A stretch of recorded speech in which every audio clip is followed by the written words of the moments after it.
Alright, so today we're going to talk about aeronautical decision making, or ADM, risk management, task management, situational awareness, controlled flight into terrain, or CFIT, and automation management. Those are all 6 concepts inside SRM and CRM and human factors inside aviation.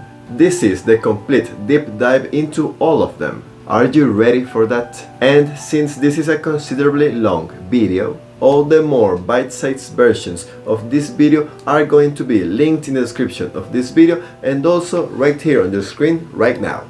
Hi, my name is Jorge Muñoz. I'm a senior instructor pilot working in El Salvador, and this is my masterclass.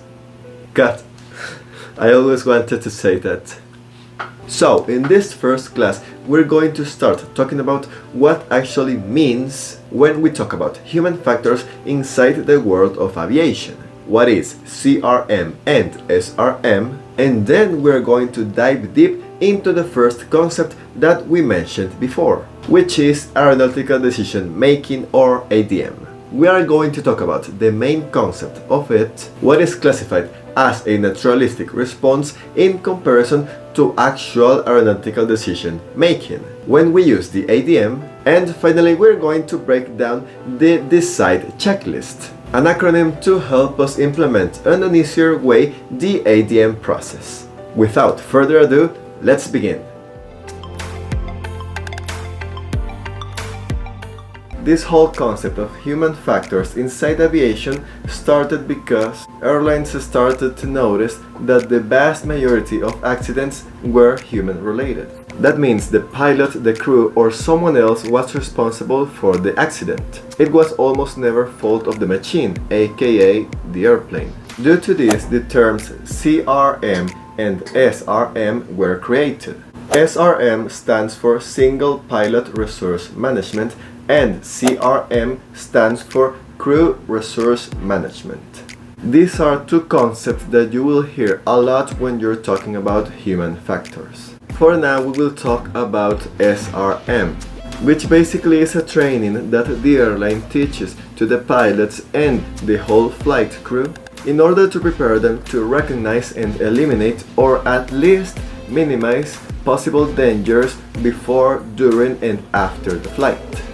When we talk about SRM, this means that the whole flight crew should be able to use hardware information and themselves as well as other people to their own advantage, with the purpose of making the flight as safe as possible. To explain this a little bit more, with hardware I mean the airplane, the systems of the airplane, and anything that the airplane can carry inside that can help to prevent a possible danger. With information, I mean that specific data for that specific flight. And when I say that you have to use yourself and use other people around you, that means that everyone, literally almost everyone, have something that they can contribute to the flight. The dispatchers of your flight, your maintenance team, weather briefers, air traffic controllers, and even your passengers can help. With the help of all of them, you can get the information that you need in order to see the whole picture of the situation and make an effective decision when everyone needs it the most. Remember that SRM is a responsibility of everyone, not just for the pilots or not just for the flight attendants. All of you must act like a team before, during, and after the flight, because the flight does not start when you take off and finish when you land. Now, we will see the 6 concepts that SRM includes. First, we have ADM, or Aeronautical Decision Making. We have risk management, task management, situational awareness, 5, CFIT, or controlled flight into terrain, and 6, and finally we have automation management. Okay, so ADM, or again Aeronautical Decision Making, is a systematic mental process that us as pilots have to constantly use in order to determine the best action for a certain circumstance. Just to put a quick example, if the engine fails, the pilot immediately knows what to do.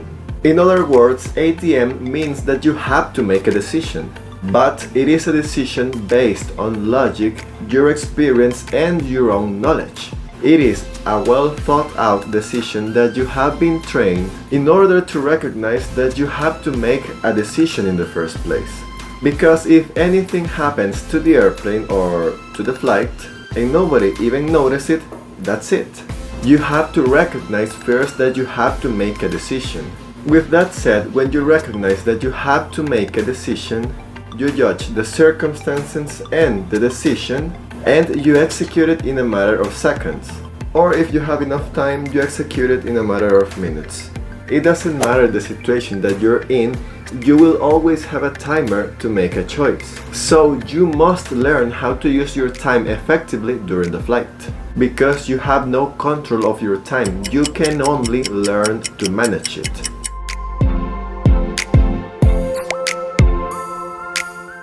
On two general kind of situations, emergencies or the rest of the flight.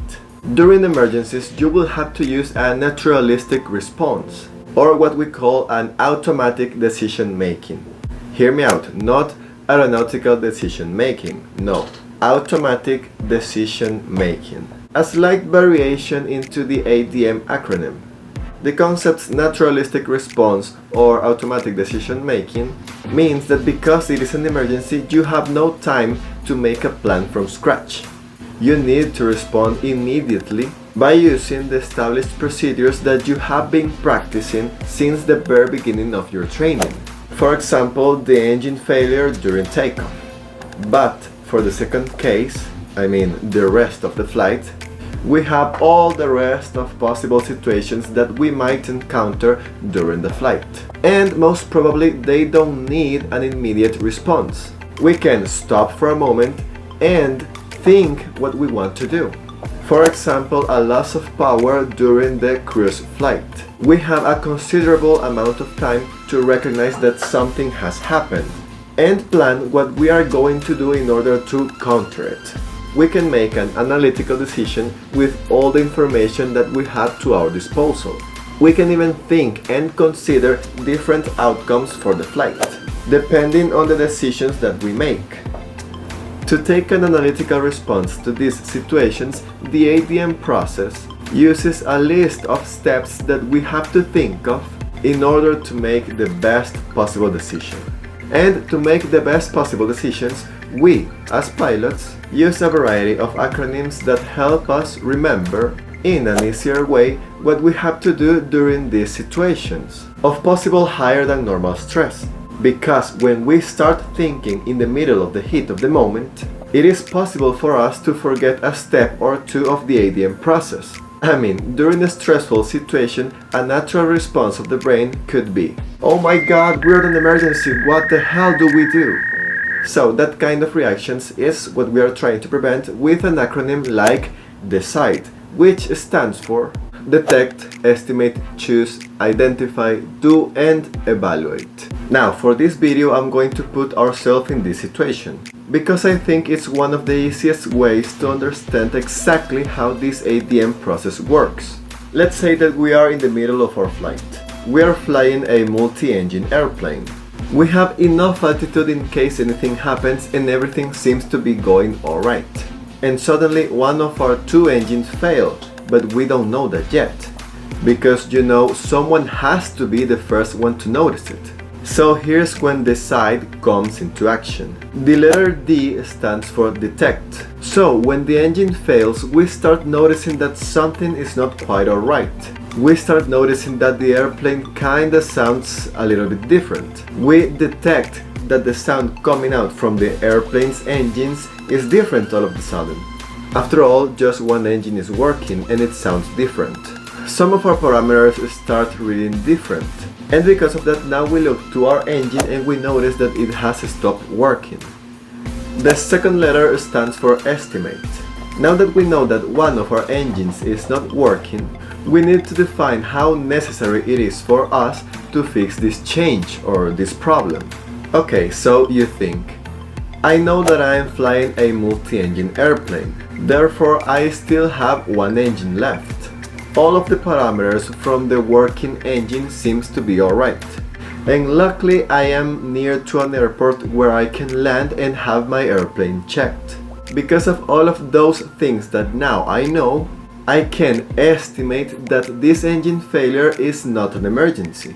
But I shouldn't continue this flight because I am still way too far from my destination.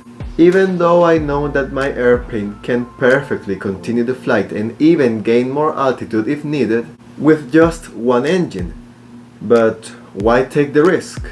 So here it comes the third step of decide. Choose. I will choose how I want this flight to end. In this case, I choose to land my airplane safely in the nearby airport, with just one engine working. And here I will have my airplane checked because I already know that this airport has the facilities to do it.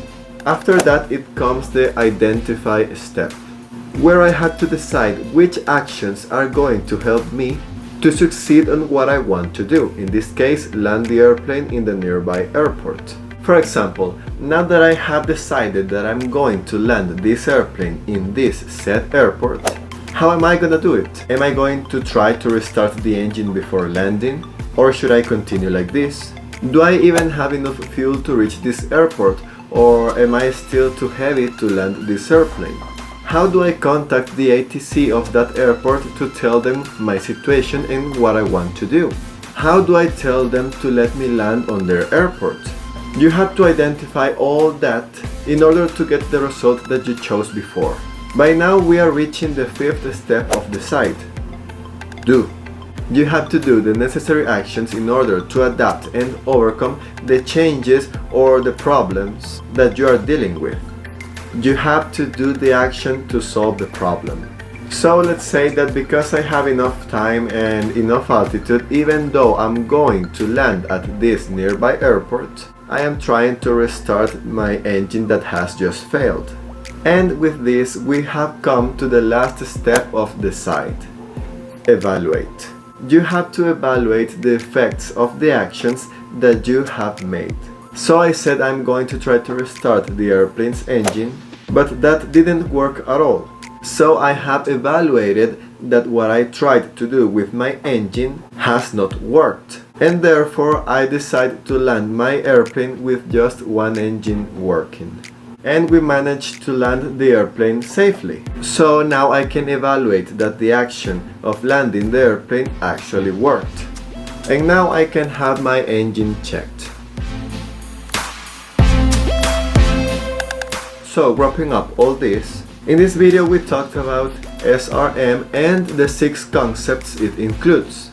And we have just talked about the first one, ADM, Aeronautical Decision Making, the mental process for taking decisions, and how this DECIDE acronym can help us to make those decisions. Hi again, now we're heading to the second class, where we will still be talking about ADM, but now about another concept that lies within aeronautical decision making. That's hazardous attitudes. We're going to break down what are these attitudes, which types of pilots can experience these negative behaviors, and then which are these 6 specific types of negative behaviors. Let's dive in.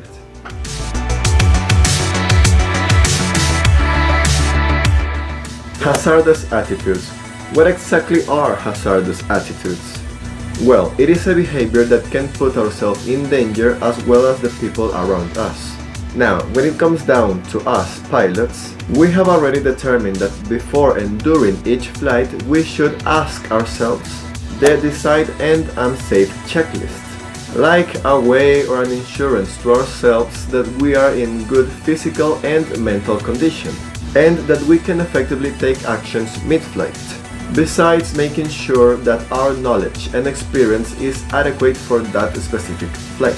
But besides all that, another thing that we have to think of before and during each flight is our attitude, because it can affect the quality of our decisions.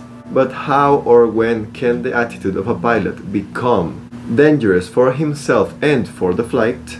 Well, a hazardous attitude for a pilot would be a behavior that makes him act in a way out of the normal for him. that makes him do something that he shouldn't be doing. And those dangerous behaviors are classified with 5 different names, depending on which bad attitude that pilot is experiencing. Other important thing to notice is that these attitudes can affect any pilot at any moment, of any age, of any experience, of any gender in any part of the world.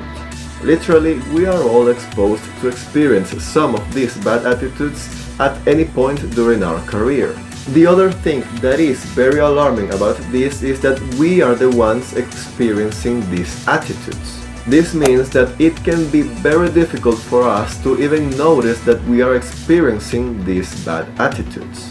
They can pass by unnoticed very easy. That's why we should be actively thinking about absolutely every possible factor during the flight, even our behavior.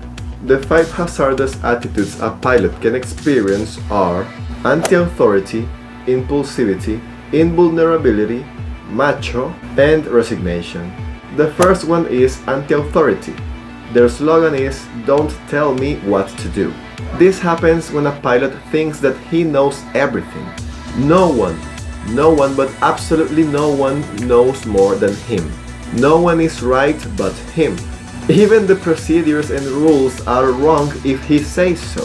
If your instructor or someone older than you or with more experience than you is having this kind of attitude, don't be afraid to tell them something like, "But the procedure says that's not how you do that. We should follow what the rule says, don't you think?" Or something along those lines. Like you want to be polite with them because you know they are older or with more experience, but you have to stand your ground and say what you think is correct. Find the way to politely make them understand that they are being anti-authority. Maybe they haven't even noticed it. A good way to make sure that you are not falling into this attitude is to be aware that you should be following the rules, don't you? I mean, they are usually right and they are there for a reason. The second attitude is impulsivity. Their slogan is, "Do it quickly."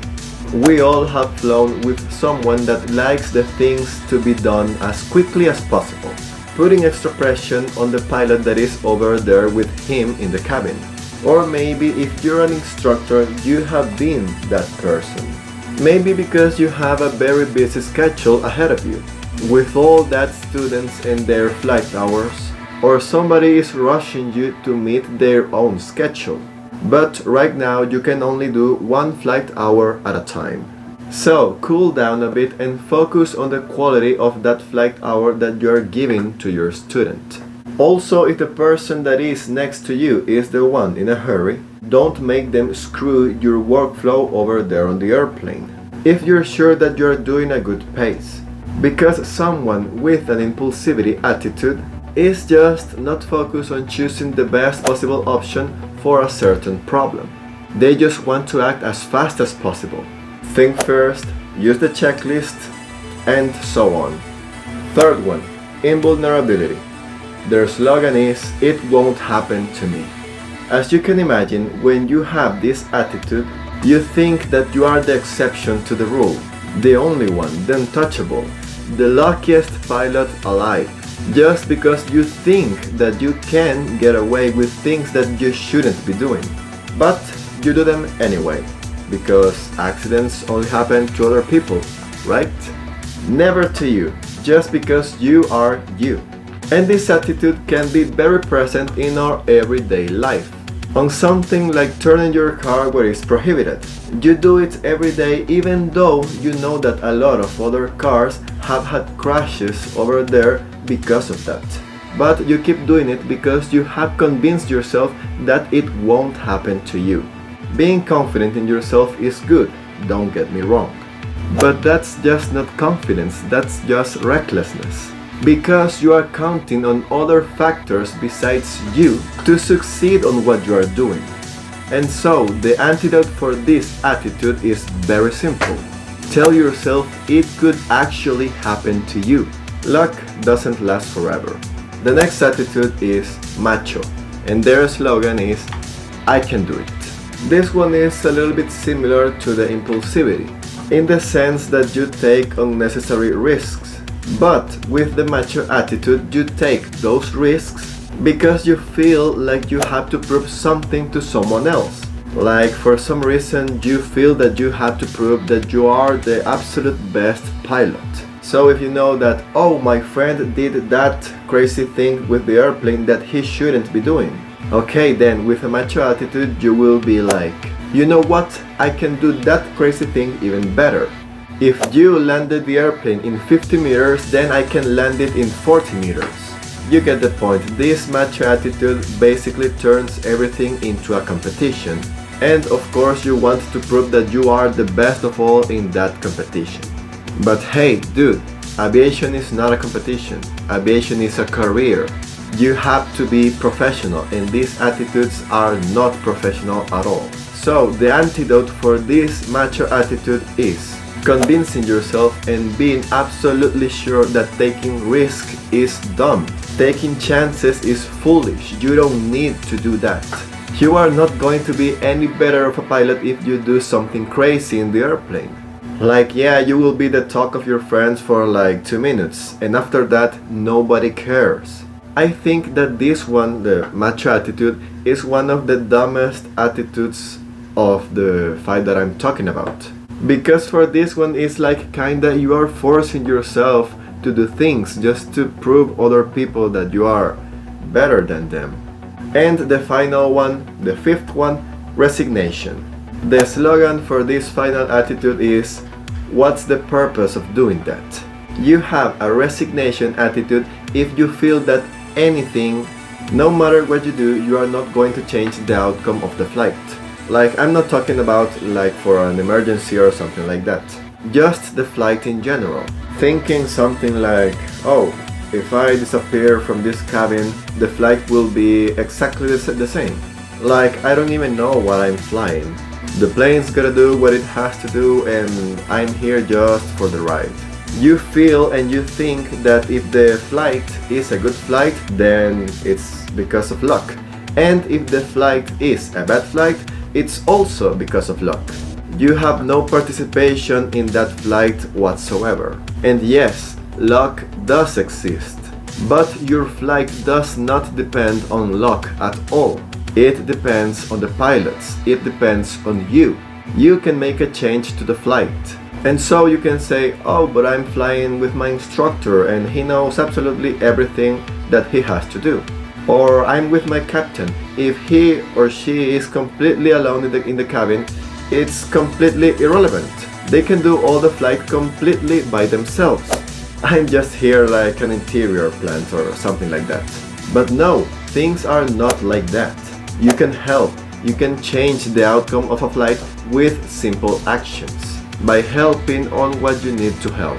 Maybe you're entering bad weather and your instructor says, okay, I'm taking the airplane, I need you to take the communications. You have a very crucial part on that flight. Your instructor feels that he is not going to be capable of doing both things. Because of the state of the weather, maybe, who knows. But he is confident enough on you that you will be doing your part during that flight. So resignation is not an option. You are not helpless. You can really make the difference in the flight. So, wrapping up, these 5 hazardous attitudes can be present at any point during our flight. They can affect every pilot, no matter how old or young.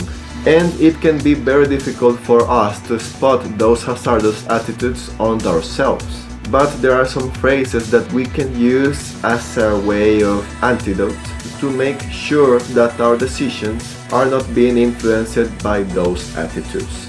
Listen to the others when they are telling you that something in your behavior is a little bit off. And don't be afraid to tell other pilots the same. Let's help each other out and watch over our own backs one another.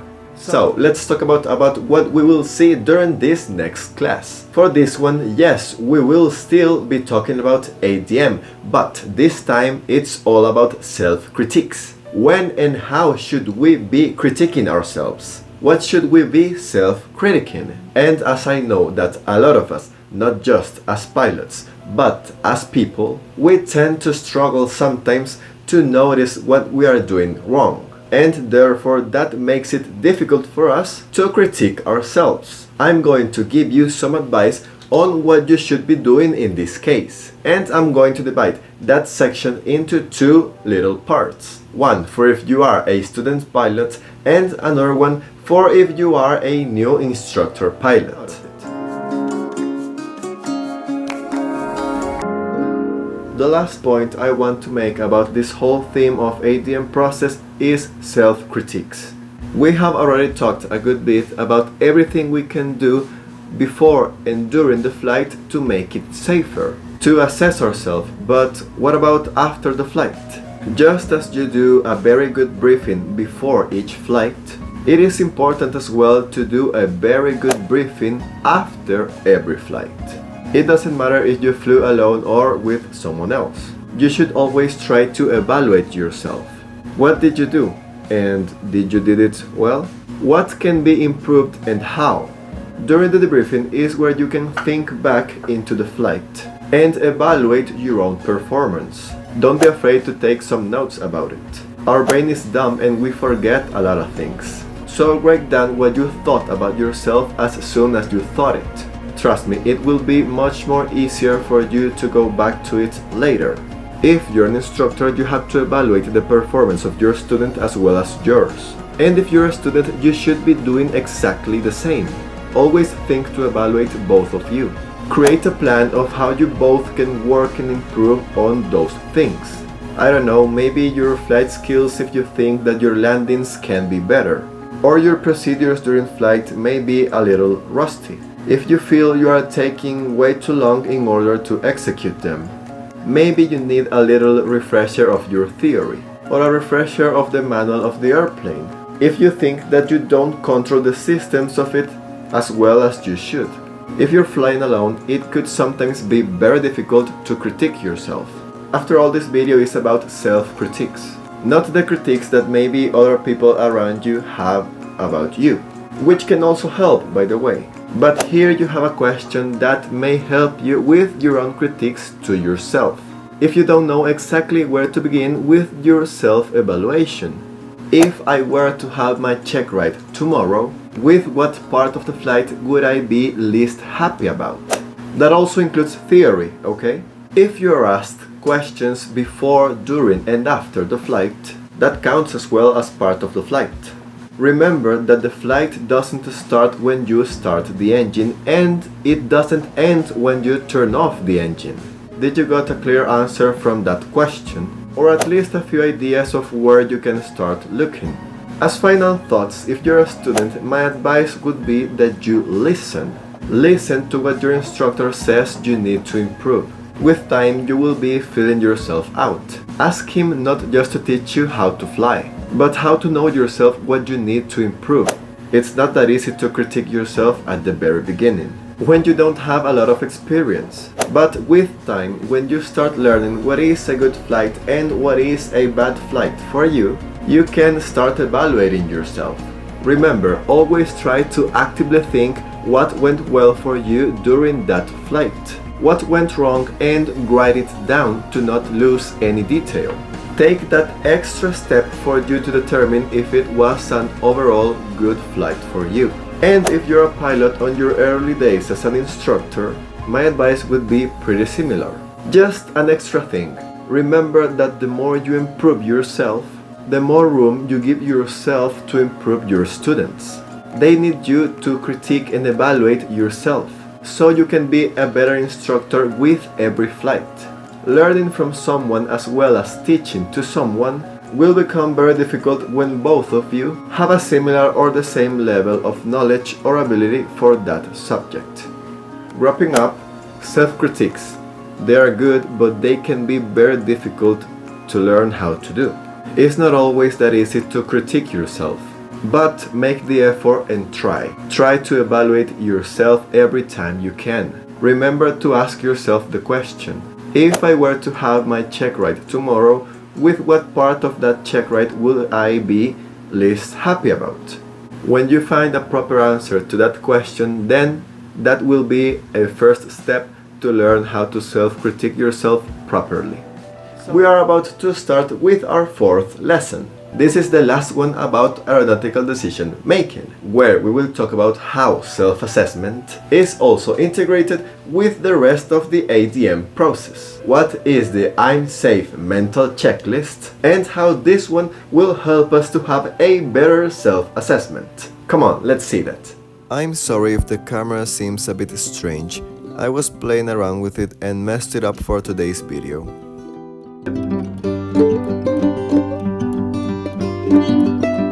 In the previous video of this series, we started breaking down human factors, specifically the aeronautical decision making and this whole mental process with the decide checklist, to take an effective action against almost any situation during the flight. But there is yet a little bit more to say about the ADM. So now we will be breaking down what self-assessment is. During the last video we talked a lot about how you can evaluate every aspect of the flight in order to make it as safe as it can be.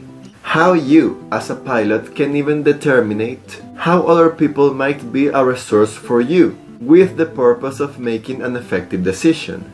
In addition to that, every time you're going to fly, you have to determine if the airplane is airworthy. By now you have took control of all that, right? You have took control of every factor and every aspect of the flight, right? Well, there's actually one thing that is yet missing, that is yet to be evaluated, and that's yourself. Just as you evaluate every other aspect of the flight each time you're going to fly, you must evaluate your own well-being, your own fitness, your own health, as well as your levels of fatigue for that specific flight. Because these factors can be caused or altered by external factors of your life. That doesn't necessarily have to do with your pilot life. Some of them can have a big impact on your ability to fly properly. And this is without saying that you have to be aware of your own personal skills, experience and knowledge are good enough for that specific flight. What I mean by this is that, for example, you should know just by common sense that even if there is someone offering you to fly for them because they have this multi-engine airplane and they want just this once to take them to a somewhat nearby airport, when you just have gotten your private pilot license with a single-engine airplane, even though they are inviting you to do this, maybe they will even pay you for doing this. But you internally know that your knowledge and your skills are not good enough for that flight. Yet. They will be at some point, but not right now. You will be putting everyone's life on the airplane to the line, including yours. Yes, you have to be confident in yourself when acting like a pilot in command, but you have to know your own limitations.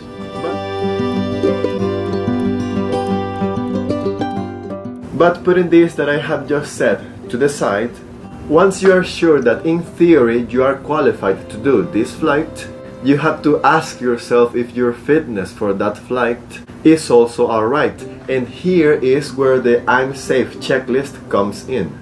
Similar to the decide checklist that we saw in the previous video, this one is also a series of steps or questions that you have to ask yourself in order to determine if you are mental and physically ready for that flight. So, the I'm safe checklist stands for illness, medication, stress, alcohol, fatigue, eating, and emotion. As you can see, the letter E stands for two words, eating and emotion. So let's start with the first question. Illness. Do I have any symptoms of any kind of sickness? That's what you should be asking to yourself.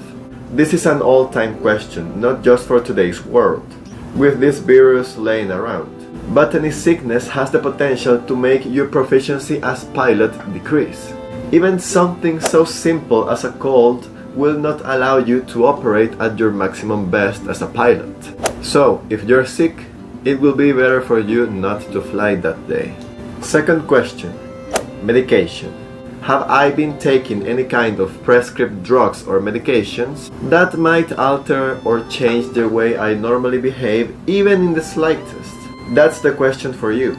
And for this particular question, I recommend that your doctor should know that you are a pilot. That way he can be even more aware of what he is prescribing to you. But just for you to have an idea, that should make your body work at a slower than normal rate, will definitely be something that will not allow you to perform at your absolute best. The third word in the checklist is stress. Am I under higher than normal pressure because of my job? Maybe my family is falling apart or someone in my family is very sick. Am I stressed out or over-worried because of my financial problems? Maybe the rent of my house or the tires of my car that I have yet to buy, or else my car will just not move anywhere. Or maybe are the worries of my own health what is causing me this shakiness in my hands. We all have problems of some sort. That's just how life is. Life will never be perfect for no one. And that's okay, we all deal with the problems in our own different ways. But taking those problems into the cockpit is where the danger begins. A pilot under these circumstances has to refuse to fly, for his own good and for the others. Explain what is happening in your life. Fix what you have to fix and then come back to the airport. A life of someone like a pilot has to be as relaxed as possible. Of course, that is easier said than done. I want to make clear that with this I don't mean that something like my phone stopped working because I dropped it. Therefore I'm stressed, therefore I cannot fly. No, okay? That is part of your everyday life. I'm talking about something that is really shaking your world and forces you to constantly be thinking about it all day. Question number 4. Alcohol. Have I been drinking during the last 8 hours? No? Maybe what about the last 24 hours? This question doesn't need to be explained that hard, I think. Alcohol makes us lose our senses. Our thoughts become slower and also our reaction time decrease. And even small doses that you may think you're totally fine with, you are not operating to your absolute best. Therefore, what if an emergency happens? Even if with the alcohol inside our bodies we'll still know what to do, those extra seconds that will take us to identify, think and respond might just be the difference between life and death for us. Number 5. Fatigue. Am I tired or not well rested? It's a no-brainer. Attention and effectiveness decreases as we are tired or sleepy. I'm sure that everyone has been tired after spending your whole night studying for an important exam, or watching Netflix. This sensation of fatigue or tiredness is something that we all can relate to. At some point during our life we all have been fatigued or tired. It is fairly common, but it's not ideal for pilots to constantly spend our days exhausted. You know what? That's not ideal for anyone. That tiredness sensation will not allow you to go through your day as you should. You will just not be giving the best of yourself at anything you do. Go rest when your body and your mind needs it. Don't feel guilty for needing a little rest. Cut short some activities so you can recover yourself. Just don't oversleep. Rest what you must and continue with what you have to do. Question number 6. Eating. Am I well nourished or am I just fat? Or maybe too skinny? Sometimes we skip meals because of the lack of time. Eating is absolutely necessary for doing any physical heavy activity and also to fly. If you're hungry, you will lose focus. If you're feeling weak, you will be performing weak in the airplane. It can divide your concentration, and on extreme cases you can faint mid-flight. It's another no-brainer question. Eat what you need to eat in order to stay healthy. And to finish up, number 7. Emotion. The second question with the letter E. Have I recently experienced any really strong event in my life? Something emotionally upsetting, maybe. Maybe I broke up with my fiancé days before the wedding. A friend of mine just died. Someone robbed my house. Or my pet is missing for 1 week by now. All these are very strong events to talk about. But they can happen in our lives. They will happen at some point, even if that sounds terrible. But emotion plays a really important part in our lives. If your emotions are not in line, your mind will constantly be getting lost in thought during the flight. So once again, wait. Wait the time you need in order to get your emotions in line. So, wrapping up, self-assessment is the own evaluation that we make to ourselves, to make sure that we are capable to properly perform that flight.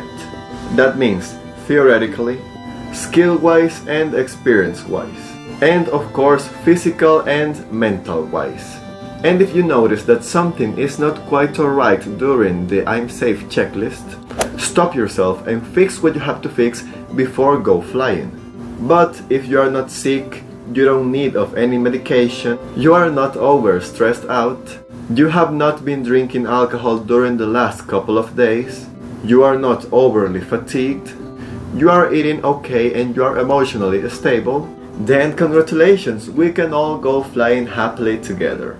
Hey, look at us! We just finished the whole aeronautical decision making portion. That was the first concept inside human factors. Now, before we continue to the second one, I would like to mention that if you want to become an outstanding private pilot, if you're curious and you want to prepare yourself in the best possible way for all the tests to come, or even if you are an advanced private pilot that wants to remember and perfect the basis and the knowledge from the BFR world, or maybe you want to start your private pilot training with a heads up over the others, then I highly recommend you should check out my book Essential Knowledge for Private Pilot. You will find the link for this book in the description below this video. It is an Amazon Kindle exclusive. This book uses the two most effective study techniques in the whole world, which are active recall and spaced repetition, and it applies them into aviation. So if that sounds good to you, then please go check out the link in the description below. It is available in English as well in Spanish.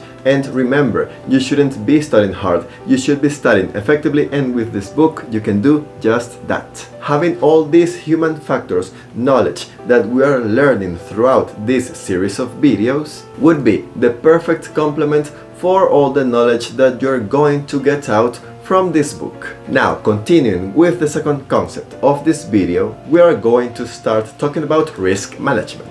What is the main idea behind it? Which are the 4 risk factors considered inside this concept? How we can remember on an easier way those factors, and finally, we are going to break down how this acronym named PAVE will help us to have a better risk management. Let's start.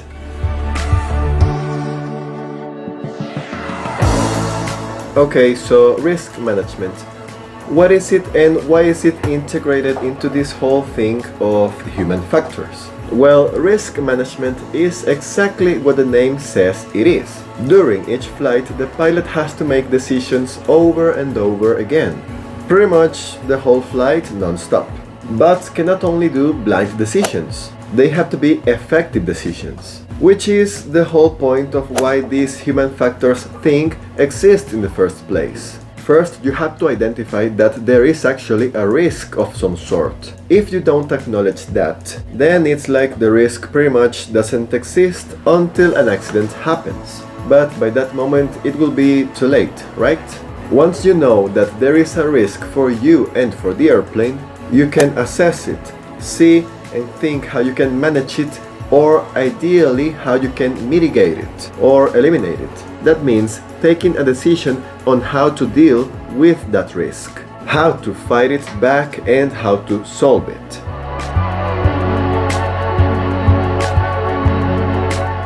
Now, if you're thinking, how can you actually learn to identify what elements can be a source of risk for you and for the flight? Look, there is always a lot going on an airplane. But actually there are 4 categories in which you can divide what might be a source of risk, and the way or the order that personally I like to think about them is going from the smallest one to the biggest one, because it makes it easier for me to remember them. It's easier for me to think from the smallest to the biggest. That means let's start with what is inside the cabin. And let's just go from there. So the smallest thing in the list is you, or me, the pilot. I'm inside the cabin. I am actually smaller than the cabin, but I am in charge of it. Second, the airplane. Okay, the airplane is bigger than me and then the cabin together. Alright, but the airplane is actually smaller than the environment. That's the third element, environment. And finally, 4, the type of operation. That is something that is not physically visible, but it is always present. Then it is omnipresent. It is everywhere because it is what we are doing. In my head, it is the biggest thing around here. So yeah, those are the 4 sources or elements of risk, or the categories that we can use to classify from where the risk is coming from. However you want to see them. From the tiniest, the pilot, then the airplane, after that the environment, and finally the biggest of them all, the type of operation.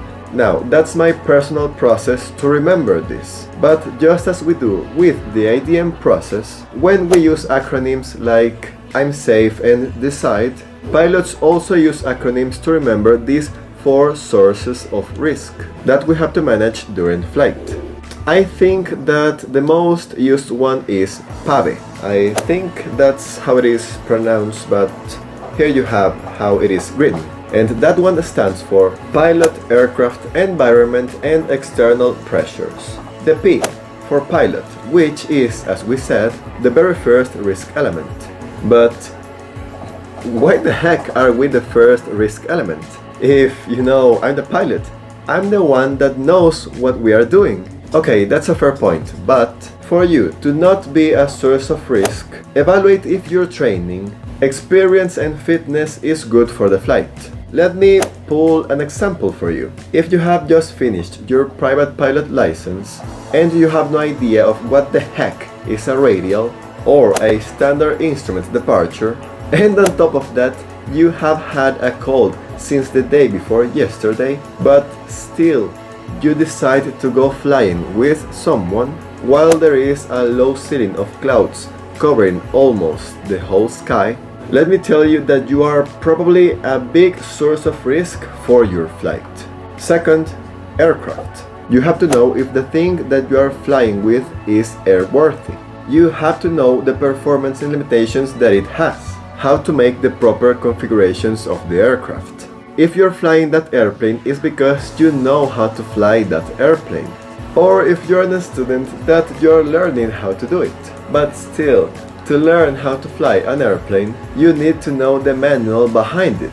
If you don't, then the airplane becomes a risk factor. Third in the list, we have environment. What surrounds the airplane and the whole flight, such as the airports that you are using or planning to use, or the airport's conditions as well. Maybe some of the runways are under maintenance, or the taxiways. Maybe there is a heavy snowstorm over the airport where you are intending to land, or there is no gas station over there and you really need one if you want to come back to where you came from. I'm just throwing some examples here and there so you can have an idea of what I'm referring to. Like, there could happen a million different things. Here you have to consider as well things like terrain, airspace and weather. Like, what if you're going to fly for an extended period of time over mountainous terrain? What is your plan of actions if something happens over there? Maybe there is a thunderstorm between where you are and where you plan to go. Or who knows, heavy winds or freezing conditions over there on your destination. Again, I'm just saying what is on the top of my mind. Or if we are talking about airspace, do you know if you need a clearance or if you had to ask for permission even before the flight started?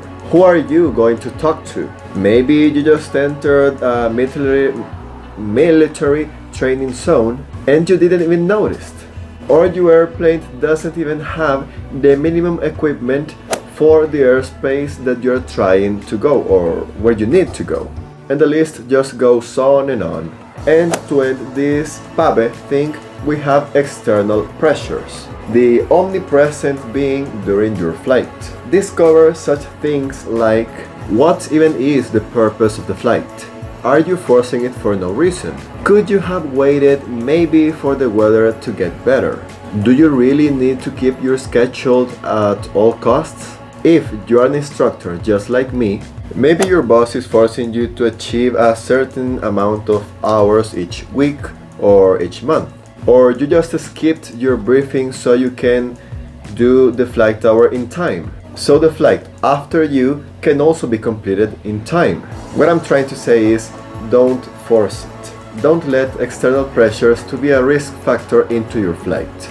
To end this video, we also have the 5 P's acronyms, I guess, which is extremely similar to PAVE, and it serves the exactly same purpose, helping you remember the 4 risk factors that we have been talking about.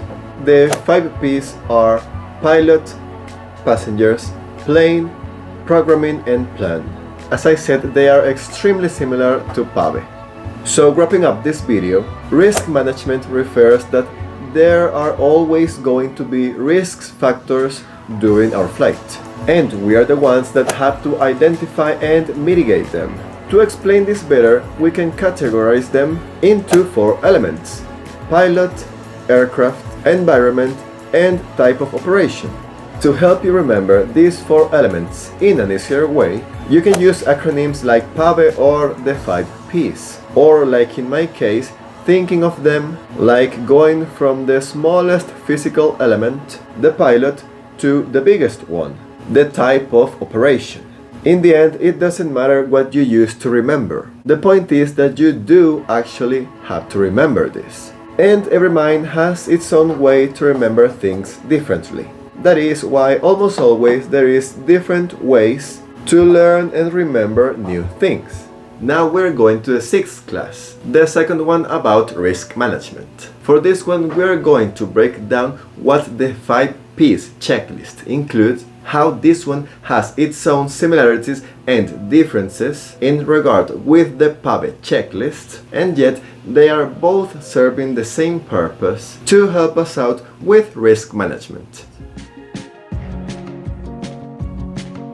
Just to remember a bit, when we talk about risk management, we have 4 risk factors to take care of, and something like PAVE can help us to remember those factors. To serve that same purpose, we also have the 5 P's checklist, which is another acronym that stands for pilot, passengers, plane, programming, and plan.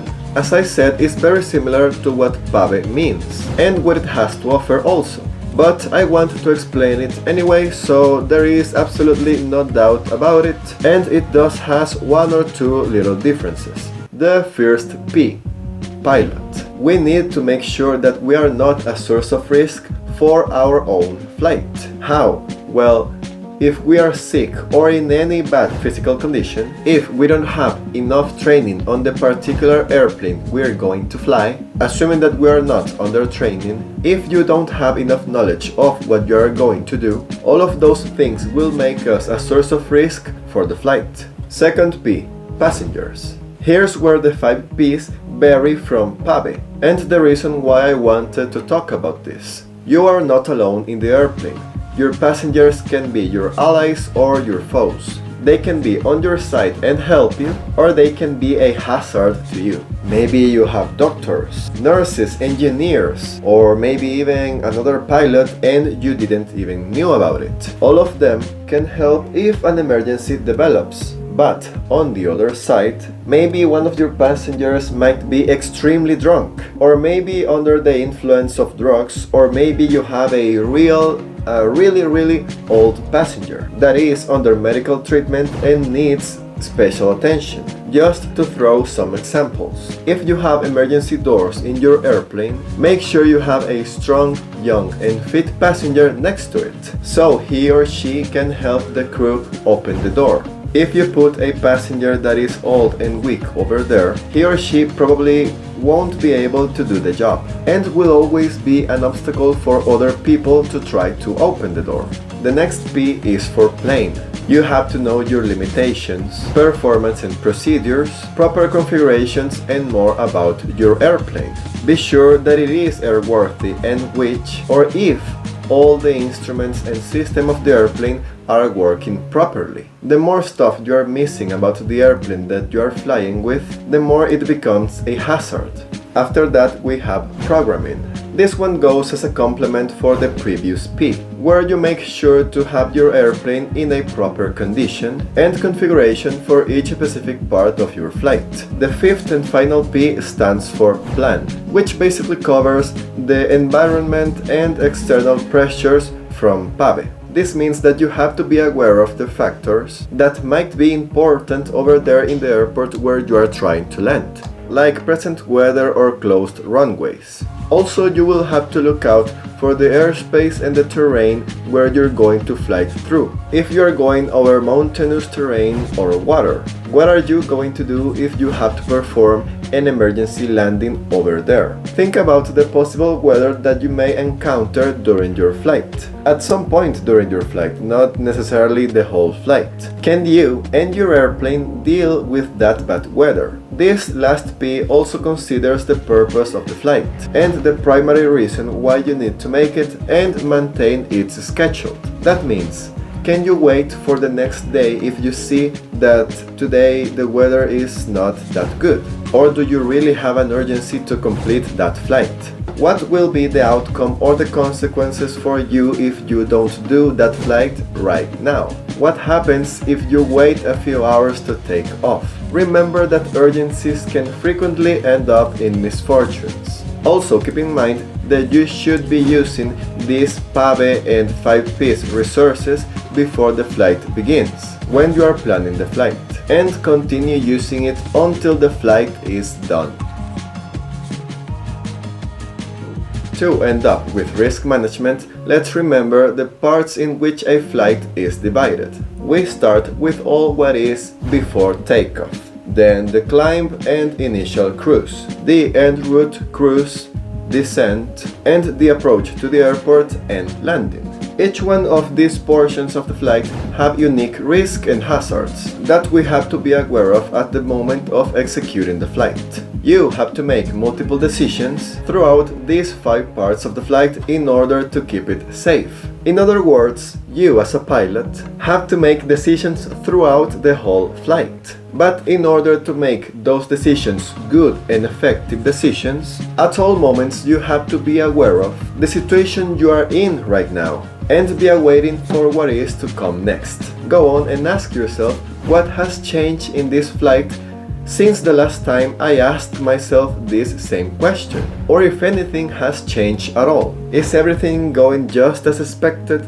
If an unexpected change actually happened, does it put a considerable amount of risk into the operation, or can you go along with it just as a minor inconvenience? And no matter how big or small that change is, there is always the possibility that you can actually solve it or mitigate it. So think, what can you do to control that risk? Wrapping up this video, this was just a quick side note to the previous video about risk management. Mostly because I feel that I could have elaborated a little bit more, at least about the 5 Ps. Okay, we have already finished with risk management. So on with our 7th class, we're going to start talking about the 3rd concept inside human factors, which is task management. We are going to discuss the main idea of this concept, followed by an explanation of how easily we can apply this task management to our everyday life, so that we don't see this as an entirely new black box in front of us when it comes down to apply task management into our flight. Task management. This is the 3rd big concept inside this human factors deal. Now, when we talk about task management, in a nutshell, that means that in theory, you should never be saturated by your work. You should never have a work overload, nor big chunks of your flight where you have nothing to do but to talk with the clouds. Alright, that sounds all well and easy, but to be able to actually do that, we need a lot of planning, controlling, prioritizing certain things inside the airplane, and also a lot of practice doing those other things. In order to fully understand task management, first we need to accept that when we are flying an airplane, there are always going to be different situations that demands different levels of our attention and dedication. The things we have to do on an airplane while flying are not evenly distributed at all. There can be moments where you are sweating your pants off and others where you are almost falling asleep.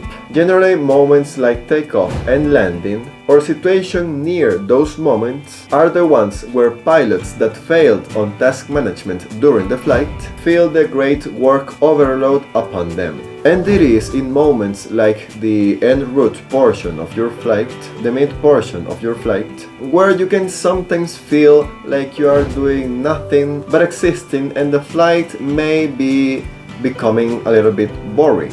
But I assure you that if you feel that you are getting a work overload, an intense amount of work that seems way more of what you can handle, it is probably because during your en route portion or at some times during any portion of your flight, you were feeling bored, thinking that everything was just way too quiet and easy for you.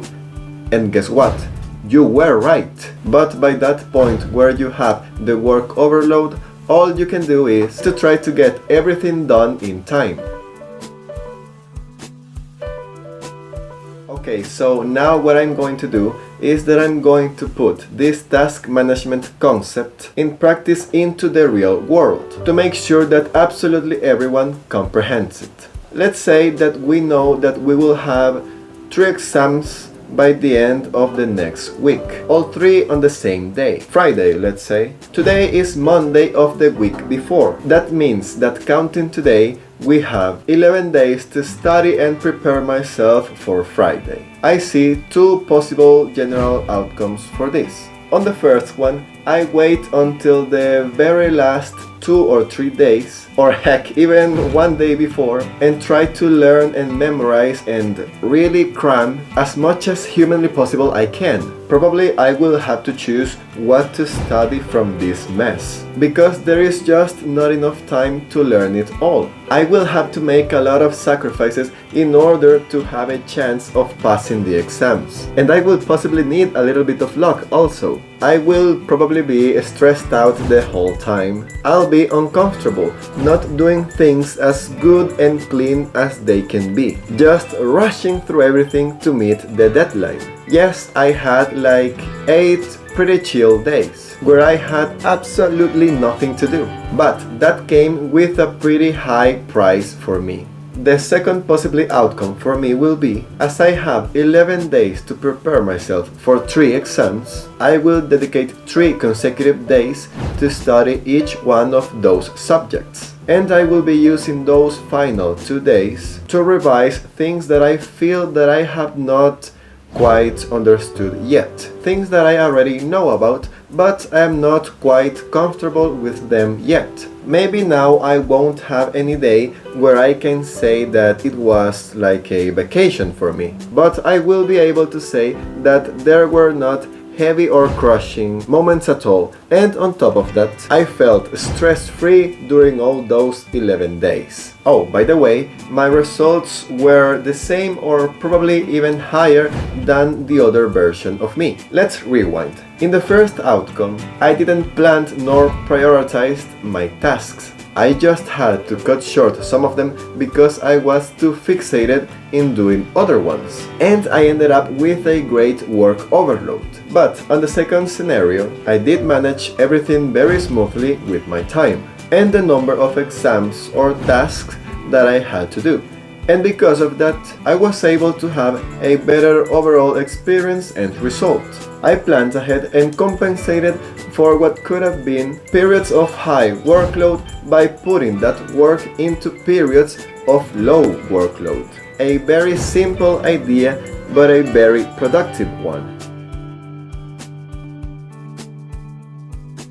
Now that we all understand the concept of task management, what can we do during a real flight to distribute this workload? Well, every time that you feel that you are having free moments in your flight, Check on your radio that you have the correct frequencies and the ones that you're going to use in the near future. You can also organize the charts that you're going to use in the order that you're going to use them. Configure what you can in your airplane. That means setting up your desired or needed airspeed, having your flaps on the adequate configuration, planning what's the next thing that you're going to need from the control tower, what are you going to tell them, planning where are you going to be 5 minutes from now, at which altitude do you have to go next. There just are so many things that you can plan before time, even planning how and at which moment you are going to start leaving your en route portion in order to approach the airport that you are trying to land. The main point of task management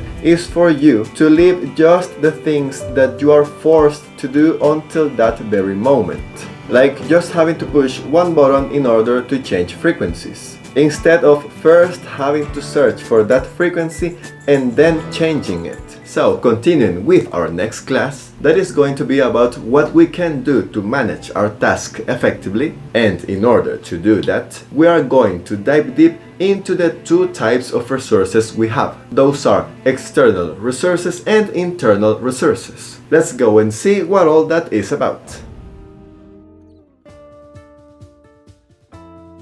Alright, now that we clearly understand what task management is for us, and we have not even a sliver of doubt about it, let's talk about the tools that you have at your disposal to manage your tasks. These resources can give you valuable information, but only if you know which are they and how they can help you.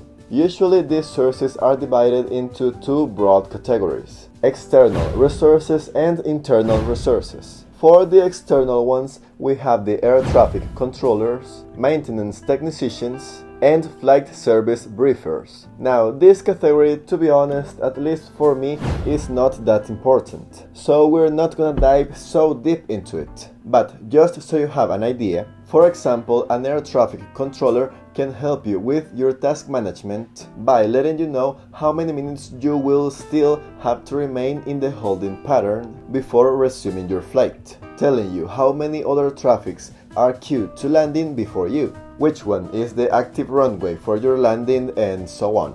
The second category, internal resources. That one is the one that I care the most about, because it's all about you, what you can and can't do inside the cabin to make life easier for yourself. And what do we have in this category? Well, we have 7 items to go through: your own knowledge and skills, your instructor and other pilots, passengers, aircraft equipment, aeronautical charts, pilot's operating handbook, and the checklists. The first one, your own knowledge and skills.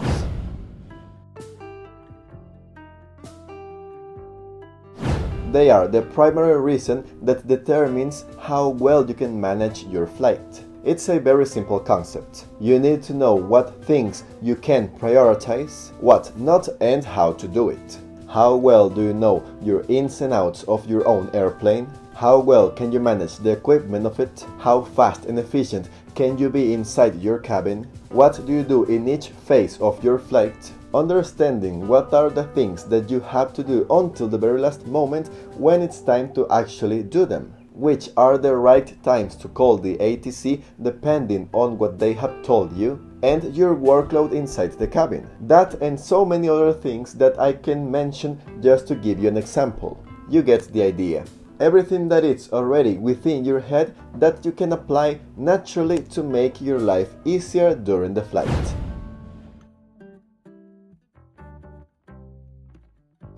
The second one, if you are not alone inside the cabin, then why not make use of the other pilots alongside you? Know this, no matter how much you study, there is just about no one that can know absolutely everything about aviation. No one, and I mean no one, can learn all there is to weather, nor aerodynamics, IFR procedures, emergencies, and whatnot. Maybe they know things that you don't, and vice versa. Help each other out, that's the whole point. Resolve the chores together if you have the opportunity to do so. And as I just said, no one can learn all there is to it about aviation. Continuing with the third one, passengers.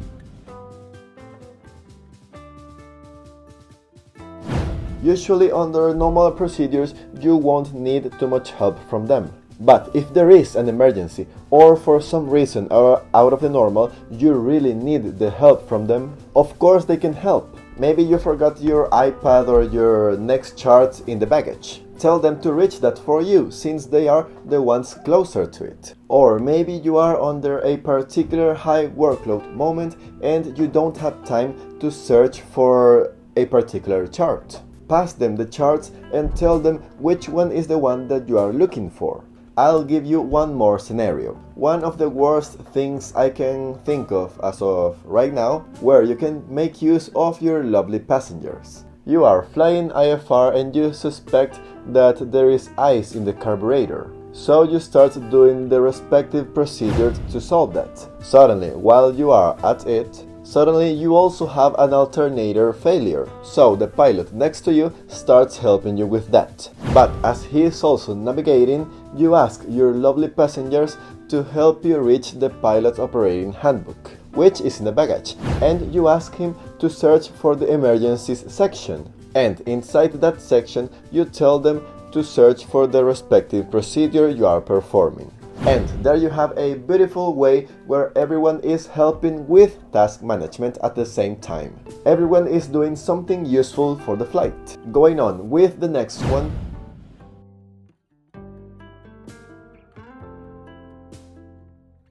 Again, you just have to know what you are flying with in order to be able to manage your task effectively.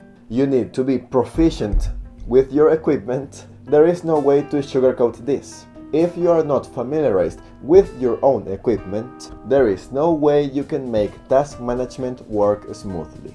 You will just get lost at every step inside the cabin and get eaten by the time.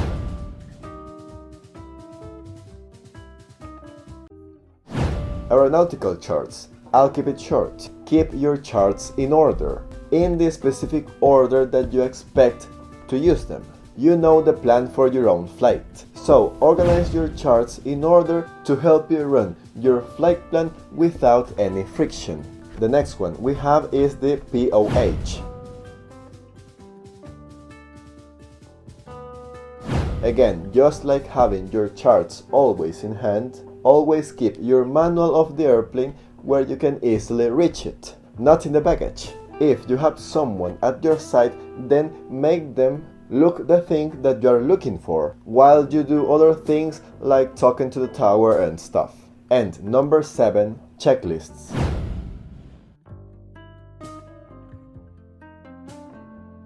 Yeah, they serve pretty much the same purpose than your POH. Usually the most important and easy to complete checklist will be somewhere in the instrument panel in front of you, like for example the takeoff and landing checklists. Complete the checklists that you can as soon as you can. If you think about it, we can say that this task management concept is about reducing as much as you can the amount of minutes and even seconds that takes us to complete something, to manage our tasks so that the flight can go with as little as friction as possible.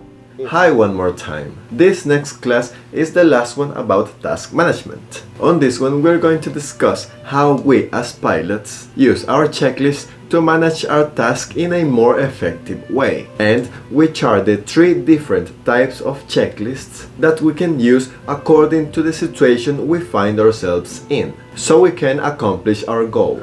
Now, let's assume that we all have a pretty clear idea about what task management actually is, as well as which are the resources that we can use to do that effectively. So I'm not going to be explaining any of that in this video. Okay, so now let's talk about checklists. What is a checklist in this context, and what kind of checklist actually exists out there to help us manage our task in the airplane?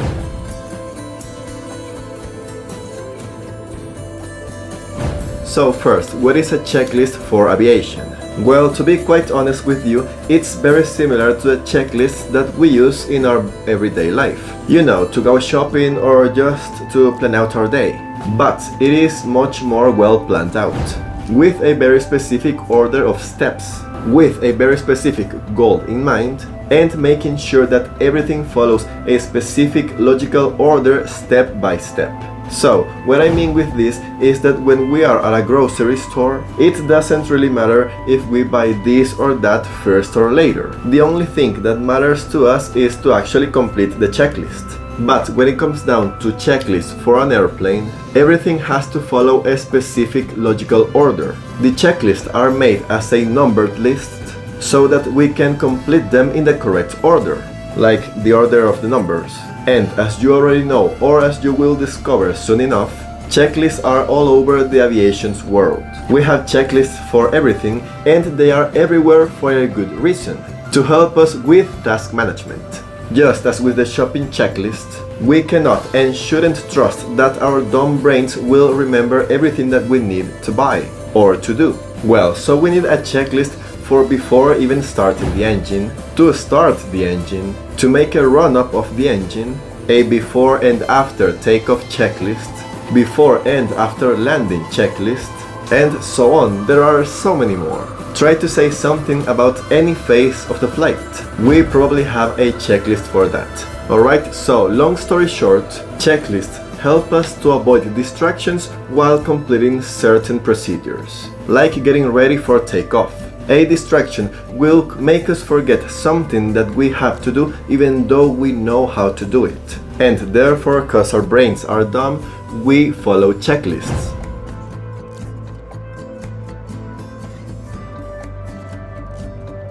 So now, secondly, what type of checklist will we have as a resource to manage our tasks? Well, there are three, but the ones that will really help us with this task management are actually only two. And they are the do list checklist and the flow pattern checklists. The third one is the emergency checklists, but we will talk about them later. Let's start with the do list checklists.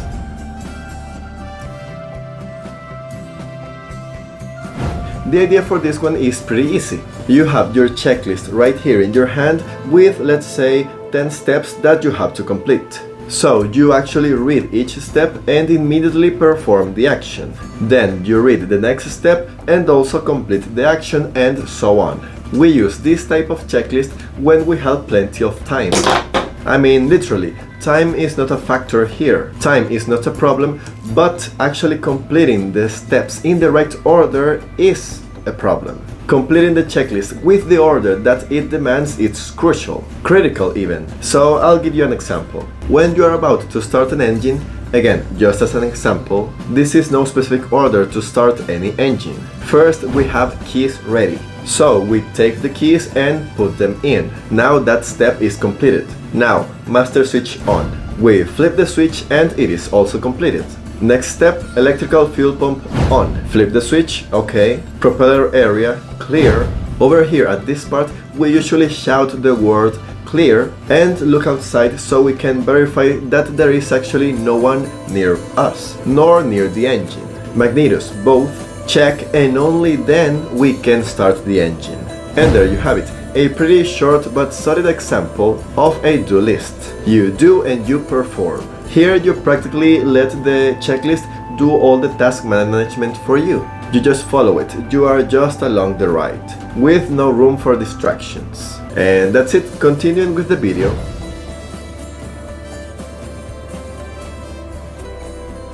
Now let's talk about the flow pattern checklist.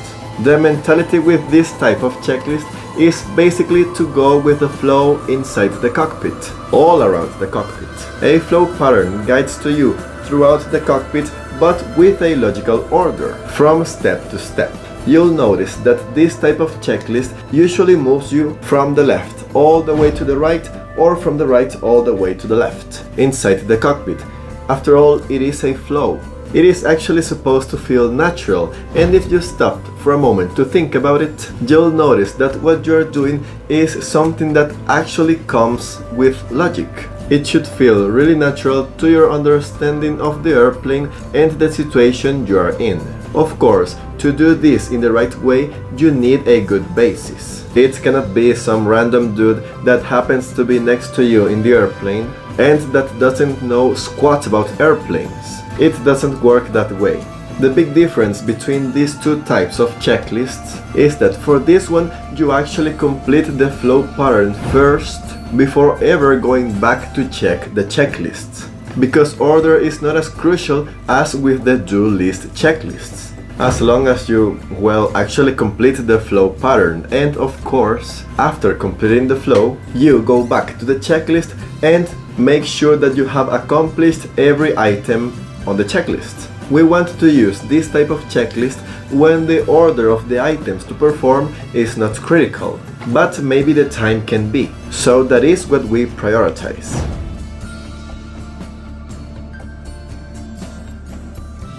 Now, about the emergency checklists, we will only use these ones for situations like the one the name itself suggests, emergencies. So, why are these ones different and unique from the other two? Because an emergency checklist can have few or many items according to the type of emergency that you have to complete from memory 100%. For the most part, on an emergency, I mean a real emergency, you won't have time to refer to the checklist. So it has to be as fast and as perfect as it can be.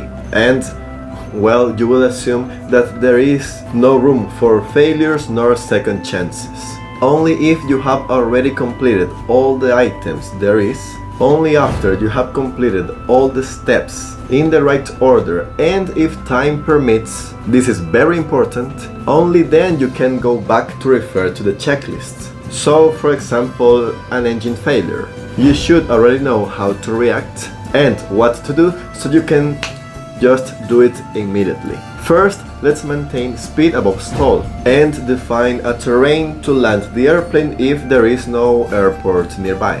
Then we check if we have oil pressure, cause if we don't, there is no point at all on trying to restart the engine. But as for this example, we do have oil pressure. We turn electrical fuel pump on, we switch tanks, we make sure that the fuel mixture is full reach and the carburetor heat is on. We check all the engine parameters and we make sure that the primer is secured. Now, if that didn't work and our engine is still with no power, we can also try different configurations between our magnetos, from left to right to both, and different settings between our throttle and our mixture to see if we can find a setting that gets the engine back alive.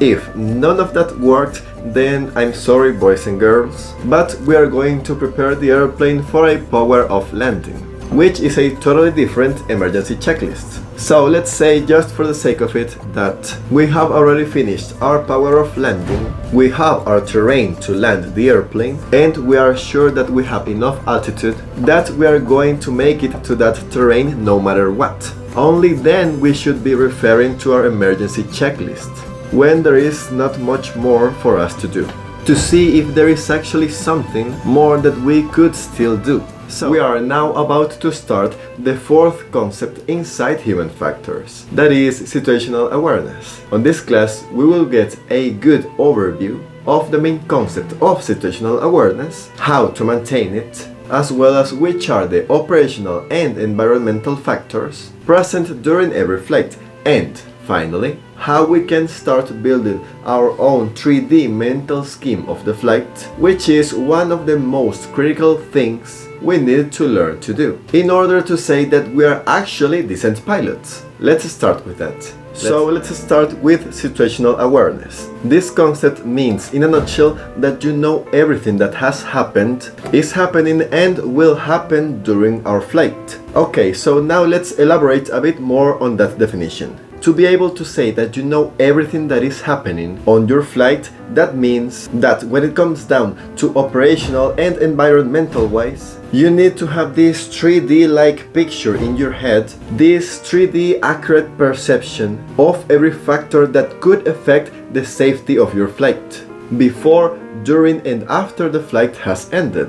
And that's a very large portion of time where you need to have this solid 3D map in your head, so you can accurately handle the present and future status of the flight. status of the flight. Alright, so I think that the concept of situational awareness, it's actually fairly easy to understand.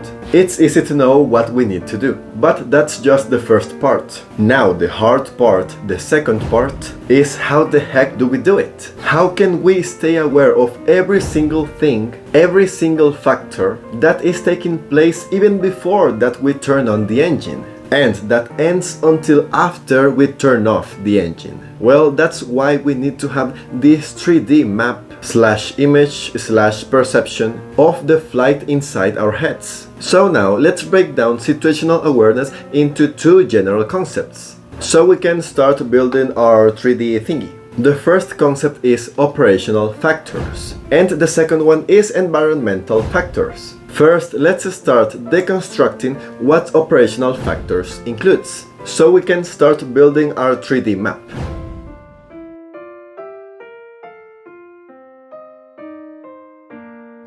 Operational conditions basically means us, the ones having the flight. Try to see it like everything that is influenced or managed by us in some way or another, in some shape or form. Like the airplane systems, that means the electrical fuel systems or lubrication systems. You know, those kind of things. Also the fuel. Well, we need to be aware of how much fuel we have during the whole flight. How much we have used up to this point and how much is it left. All that stuff must be within our knowledge at every single instance of the flight. If for some reason we don't know that, then how can I be confident that we are flying safe? Operational factors also includes things like the autopilot and the passengers. How many souls do I have on board? Is any of them some source of risk for me and for the flight? Is someone sick or under the influence of drugs or alcohol? Remember that situational awareness means that you are aware, that you know every single factor, every single aspect within your flight. So let's rewind for a bit. We can say that operational factors is everything that is inside the airplane, and including the airplane itself. And the second concept, environmental factors, it's all the rest.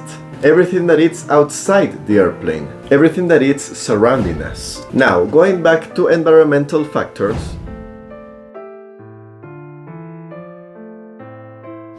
the second concept that we need to build our 3D mental map for the flight. As I said, this includes everything outside the airplane, outside our control. So we need to be aware of them. Not because we can influence them to our own advantage, but to keep the control and the safety that we do have of our flight. Environmental factors includes such things as terrain, traffic, weather, and airspace. As you can see, we cannot control any of them, but we can be aware of our relationships with them, so we don't have to leave anything to chance. For example, I cannot directly control the type of terrain I will fly over while I'm heading to one airport or to another. But I can make a good flight plan so that the flight can remain safe throughout its entirety.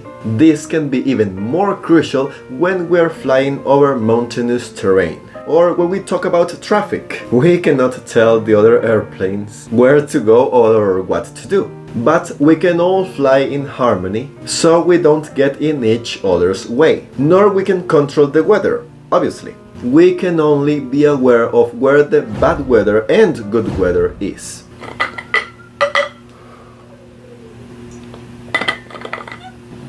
It's midnight, by the way, but I have been posting this video for like 3 days by now.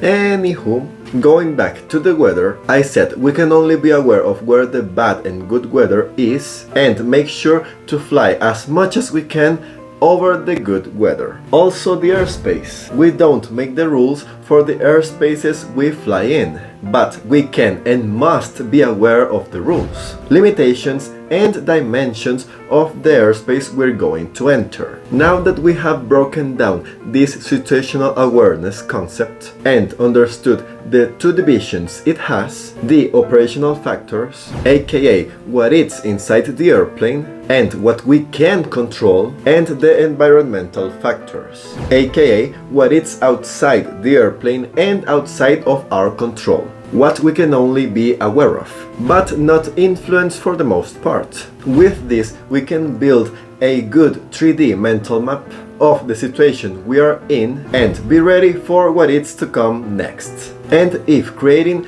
this picture inside your head seems complicated for you at the beginning, don't worry too much about it. You will get better at this mental mapping of what you're doing with time and with more experience. It's just part of the process, but it will accelerate the process of actually happening if you make an active effort to create this mental picture of what is happening during the flight. Of course, if you have the opportunity to use resources like navigation, traffic, terrain or weather displays inside your airplane, that would improve and make so much more easier for you to keep situational awareness. Why? Well, because you don't only have a 3D map inside your head. You are literally looking at the map with the screen in front of you, and things like task management and risk management and everything we have discussed so far about SRM will also help you to maintain situational awareness.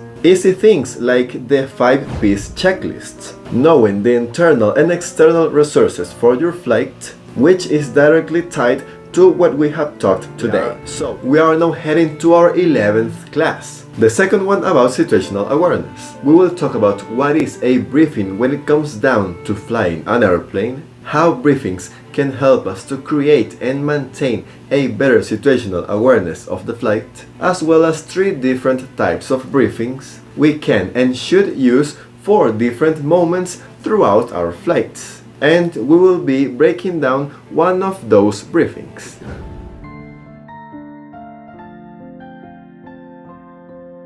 Look, I think that we all know what a briefing is, but just to cover up all our bases, a briefing is when we scope or break down what we are about to do next so we can have a good mental image, / mental scheme or / mental map of some sort before we do the thing that we are intending to do. So in other words, we kind of study or rehearsal what we are about to do so we can get a general idea before going all in.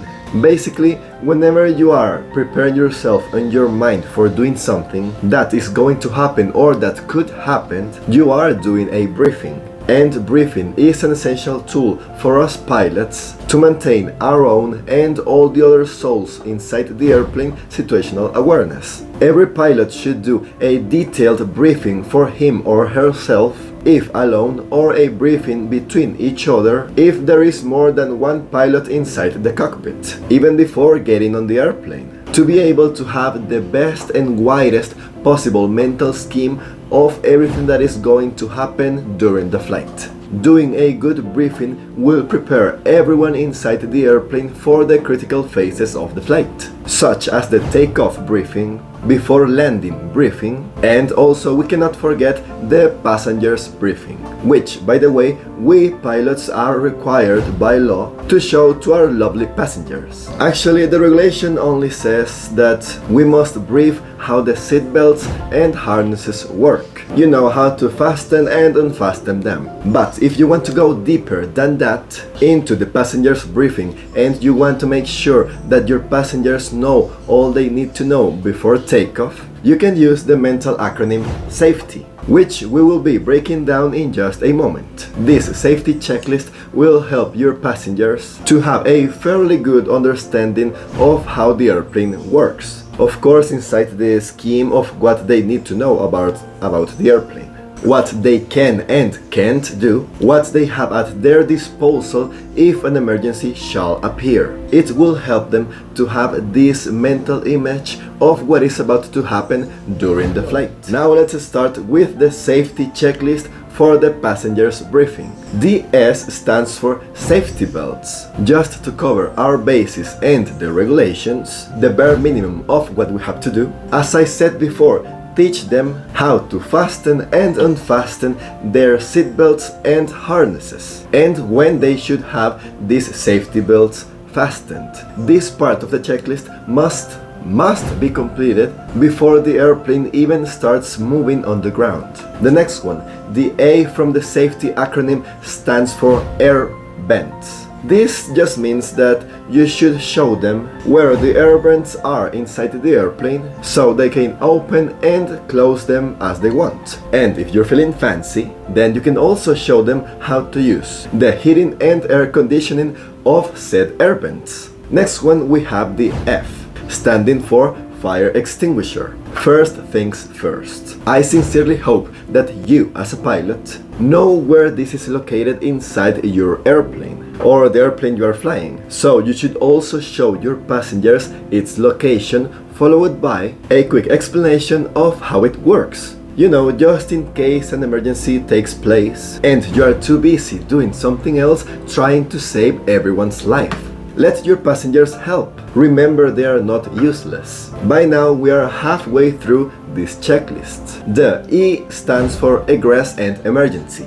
This is a very important point of the checklist because it shows your passengers what to do, or at least where the stuff is inside the airplane during an out of the normal operation, such as an emergency.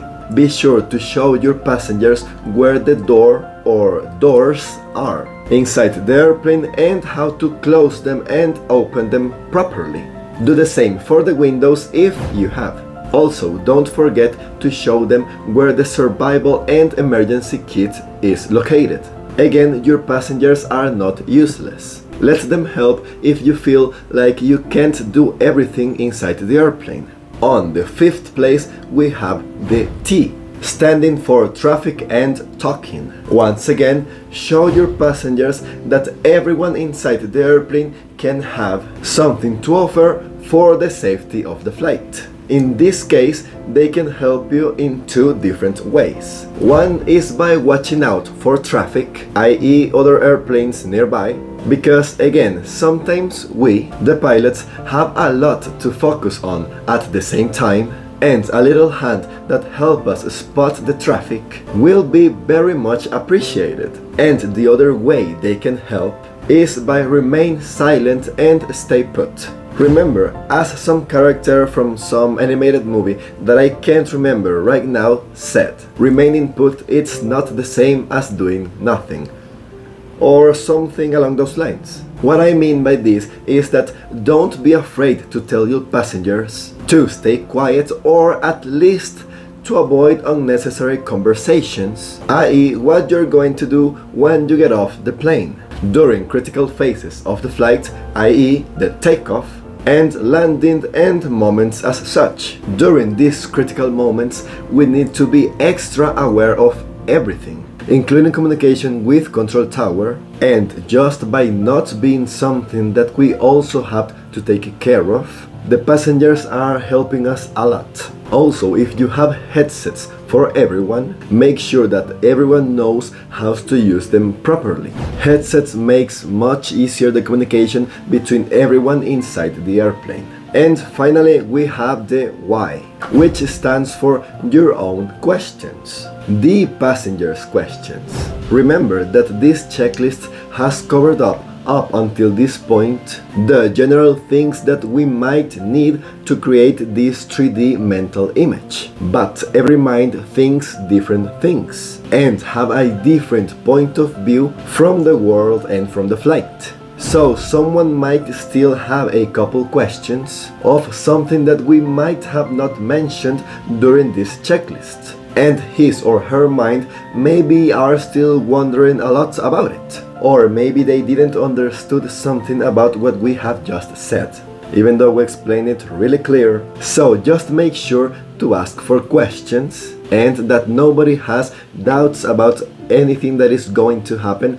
during the flight. Oh, and by the way, it is recommended that you complete this passenger's briefing before even starting the engine, when everyone is just sitting there inside the airplane, since it is fairly long and could interfere with other things that you may have to do when the engine has already started, and we don't want you to get distracted by that point. Alright, let's continue with our next class with the other two types of briefings we mentioned on the previous video, but we didn't get the chance to talk about. Those are the takeoff and before landing briefings. We are going to talk about what we should include on our next briefing of each kind and at which point of the flight we should be doing them, as well as my personal recommendation for briefings, as a briefing lover myself.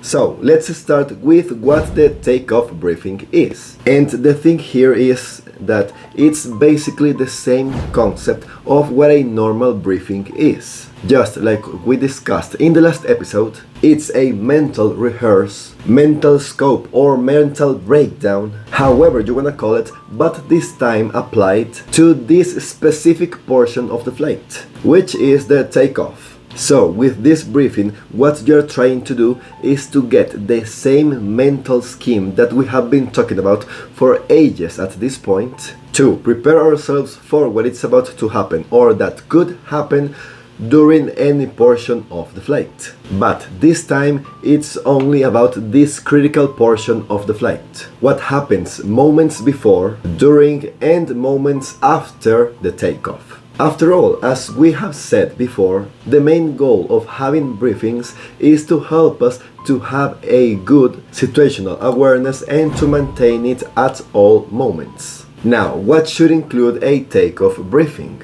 Basically, everything that is important to us, such as wind direction and velocity. Remember that the amount of crosswind that we have is very important, and especially on light aircraft, since we cannot handle too much of it. Once we have that, we can also determine the runway that we are going to use. And it is always important to know which runway of the airport you are going to use. Well, first because we must need to know how much takeoff distance we have available, or if the runway has a displaced threshold and some other things. But it is very important also, once we have our runway, we can brief the possible taxiways that we are going to use, so that the ATC doesn't catch us with our pants down, because you were expecting completely different runways, and therefore different taxiways when speaking to them. Especially if you are a new student pilot. Having this happening to you will make your life much more difficult. So do yourself a favor and make a good briefing before getting on the airplane. It will only take you a few minutes. Hate to be sick. And these few minutes will certainly improve your fluency when speaking on the radio. You have my word.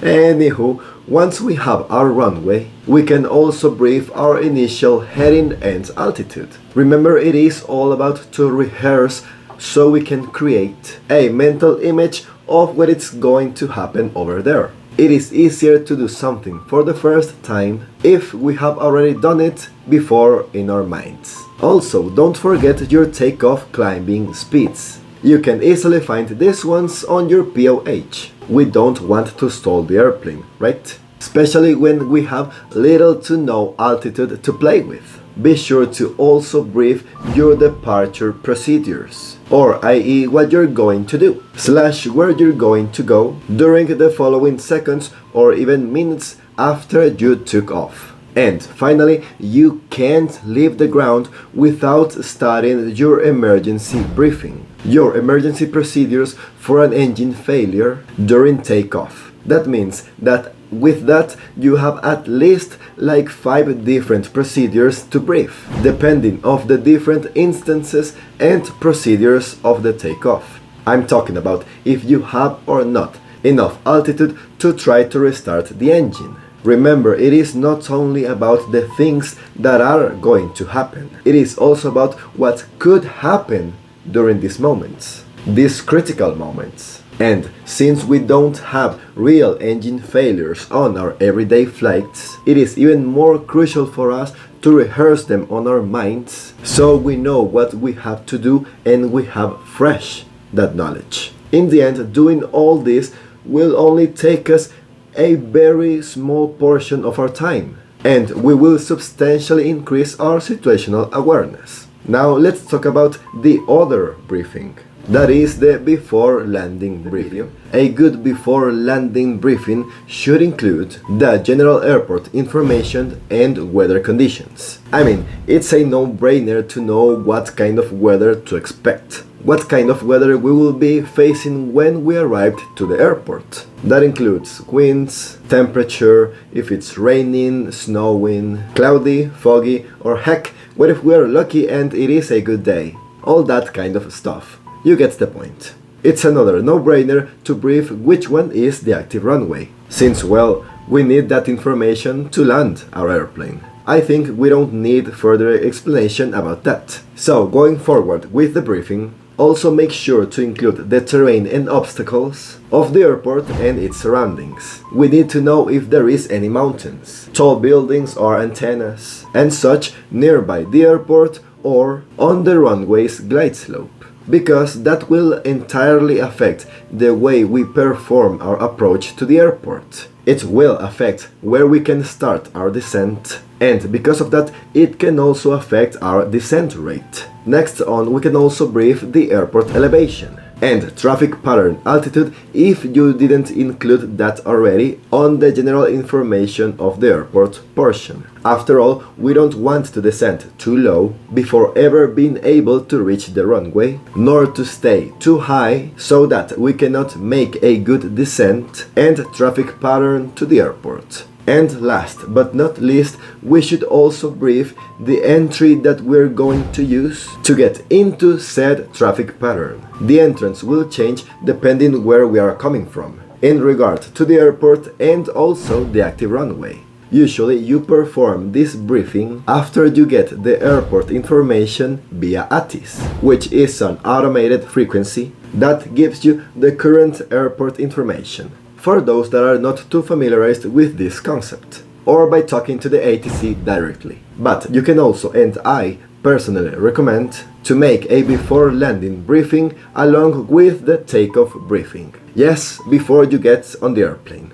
And yes, I know that sometimes things can change by the time that you are about to land, but some other things won't, like the elevation of the airport or the obstacles around it. It is always better, in my opinion, to have a complete mental scope of the whole flight since the very beginning. Since, just as the takeoff briefing, the end goal of this one is to improve our situational awareness as much as possible for each individual flight. So, okay, now we're heading to our last class about situational awareness. We have talked a lot about how to create it and maintain it, but we have not talked yet about the main obstacle, our main problem on maintaining situational awareness. What causes this problem, how we can start fighting it back, as well as the science behind why this problem is the reason that our situational awareness is reduced.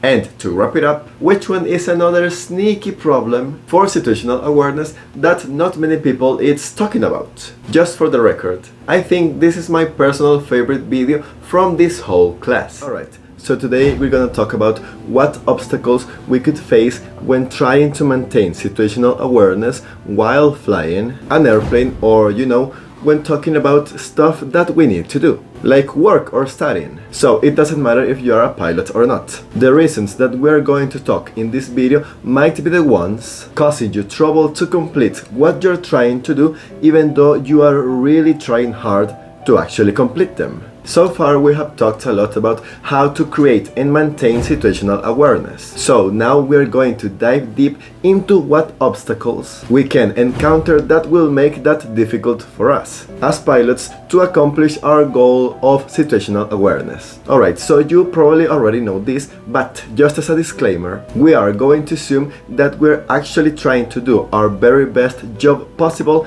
inside the airplane. But either way, we are still struggling with situational awareness. And it doesn't really matter if it is aviation or life in general. It is very common that when we are trying to maintain a certain level of proficiency doing whatever we are trying to do. Either it can be flying an airplane, working at an office, studying for your exams, or doing something that demands a certain amount of brain horsepower from you. The problem usually is that there is a lack of concentration, i.e., even though we are trying really hard to stay focused, our mind still constantly drifts from one place to another, from one thought to the next one. So if you're trying to do your job, whatever that implies, but you just can't, it usually can be pinpointed to not being able to get our mind together and stay concentrated. Okay, so now we know the problem. But in order to solve that problem, we need to know what causes it in the first place. For the most part, in these cases, factors like fatigue, stress, work overload, or the combination of all three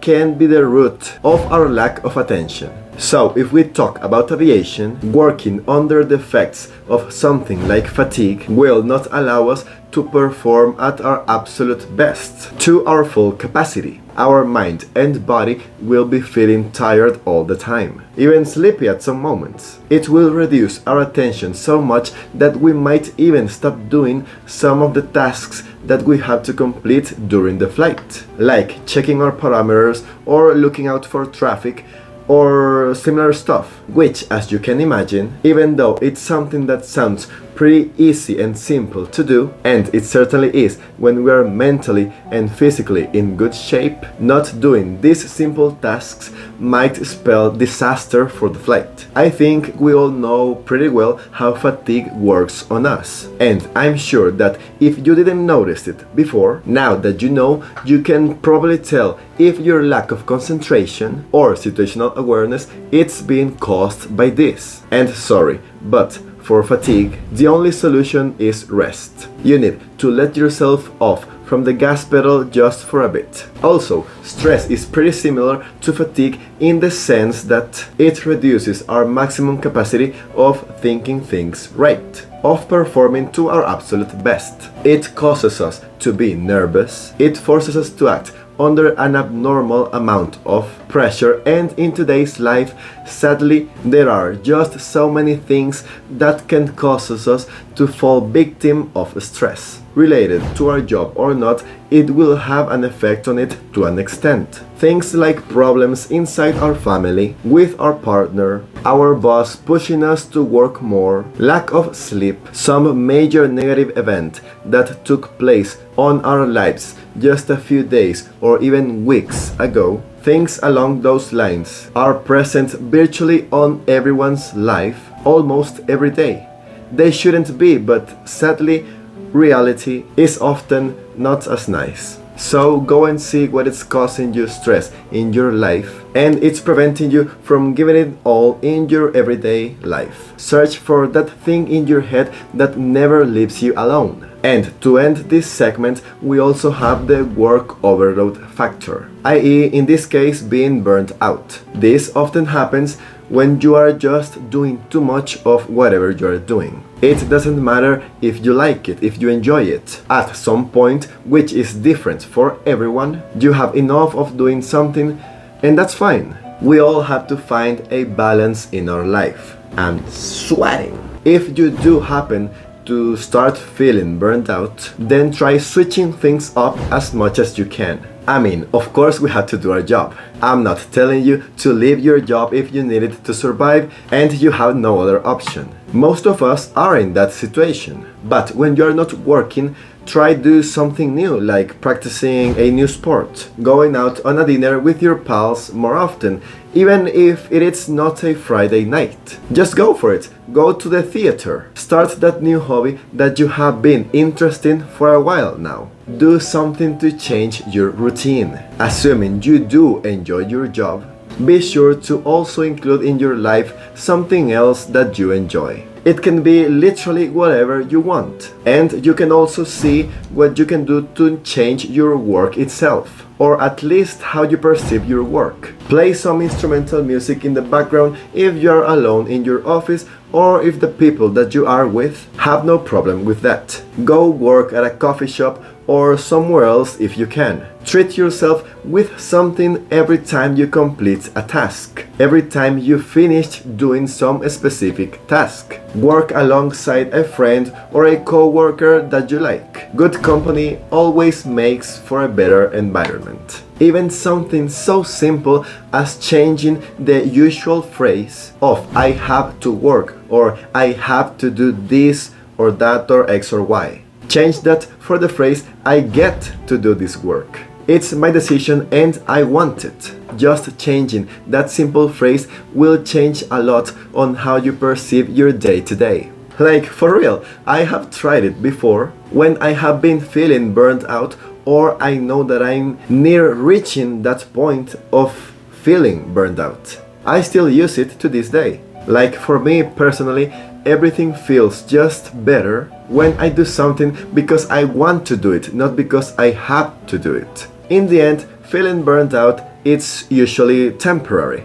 With a little bit of time, you should be feeling good and back to normal on what you're doing. And if you're a pilot and you are sitting here thinking that when it comes down to flying an airplane, having a work overload doesn't mean any of this, then it is because we have already had a complete video discussing everything about it. I just thought that this concept from the general point of view, not just from a pilot's point of view, might also help you and someone else that is struggling with this. But in a nutshell, work overload also means that you have a great number of chores to do within a very short period of time, which can also cause on us to feel burned out after the flight. So after all, there it is, the burned out part in some way. So there you go. In conclusion, all these three factors, fatigue, stress and work overload, cause a distraction for us. It grabs part of our attention and therefore we see a decrease on our performance, on our situational awareness. And remember, all the possible solutions that I have talked about in this video to solve these three problems are just an advice of mine. It's what has worked for me or for people that I know. And I think it can work for more people. You can probably search for more advice about how to deal with these problems in the internet, by your own, by talking to a professional, or however you want. And just to add up a bit, the other possible obstacle to maintaining situational awareness after a while of doing your job, when you start feeling very comfortable while working, perhaps too comfortable, it's complacency. That means that we are too relaxed about what we're doing, to the point that we might start letting mistakes through, because everything we do has now just become part of the routine. This is the other extreme of the spectrum of fatigue, stress and work overload. We are still having a decreased performance on our job, but this time it is not because we are too tense at the moment of doing our job. Like before, this time we are just too relaxed. So the thing that you have to aim for, it's that sweet middle spot. Not like stressed about your work, but also not extremely relaxed. We all have to find a good in-between. Treat your work or whatever you're trying to do pretty much with the same attention to detail you had when you first started. That's the middle sweet spot. That's the only solution to complacency. And I'm not talking about doing things slow, but good. It's not that easy to find that sweet spot, but I'm sure that you can do it. Great! Now with this next class we're going to be talking about the fifth concept. This one it's called controlled flight into terrain, or CFIT. This is the only concept that we're going to be able to cover in just one class. So it's pretty short, but a very important one nonetheless. We are going to see what controlled flight into terrain actually means, how we can prevent it from happening, and what can lead us to a controlled flight into terrain. Now, let's start with controlled flight into terrain. As one of the concepts inside single pilot resource management, controlled flight into terrain basically is what happens when we are very certain of what we're doing. We are sure that what we are doing is right. We are doing it good. Everything is going just as planned. Our altitude is constant. Also our heading. all the parameters seemed to be good enough. The entire flight is in order, or so we thought. Because even though all these things seemed to be going just as planned, even though we have everything under our control, we still ended up heads first into an accident. So no one ever noticed that we were going to have an accident. But you would think that when an accident is about to happen, everyone inside the airplane is to an extent ready for it. The passengers were given instructions by the flight crew of what to do. There is this tense air inside everyone's mind, since, well, their life is on the line. But in this context of controlled flight into terrain, everyone was living their normal life, having a fun, chill time, without any concerns whatsoever, up until the very moment, the very second the airplane crashed. In other words, we led the airplane and everyone inside, including us, to a crash either with terrain or water, i.e. mountains, trees, the ocean, whatever. We had a controlled flight up until the very end. But why was it controlled and yet we still ended up on a crash? Because we had no prior awareness of what was actually happening. We had no idea of the real situation of our flight. To put it in 3 words, we were wrong. We were wrong about what we were doing all along. Our 3D mental map of the situation was just mistaken. We got lost on our own mental scheme of the flight. That's what happened. Okay, it seems like I ran out of things to say to describe the same concept. But I'm sure that by now you understand the concept of controlled flight into terrain. So, how do we solve it? Well, for airliners or big companies inside the aviation industry, it's fairly easy to reduce the controlled flight into terrain by doing intensive, well-structured, professional training programs for all their pilots and flight crews, like for pretty much everyone in general, as well as by implementing a lot of expensive equipment that will help the pilots throughout the whole flight. So they seemed to be sorted out. Sadly, reality is not as nice for us inside the general aviation world, because we, for the most part, don't have access to the same professional training nor cutting-edge equipment. We are just mere mortals, so we have to work with the cards we are dealt. And since I don't think that there is any pilot nor someone similar watching this video, that's assuming at all that someone is still watching my video, let's talk a bit about which factors can cause us to have a controlled flight into terrain. First, we have weather.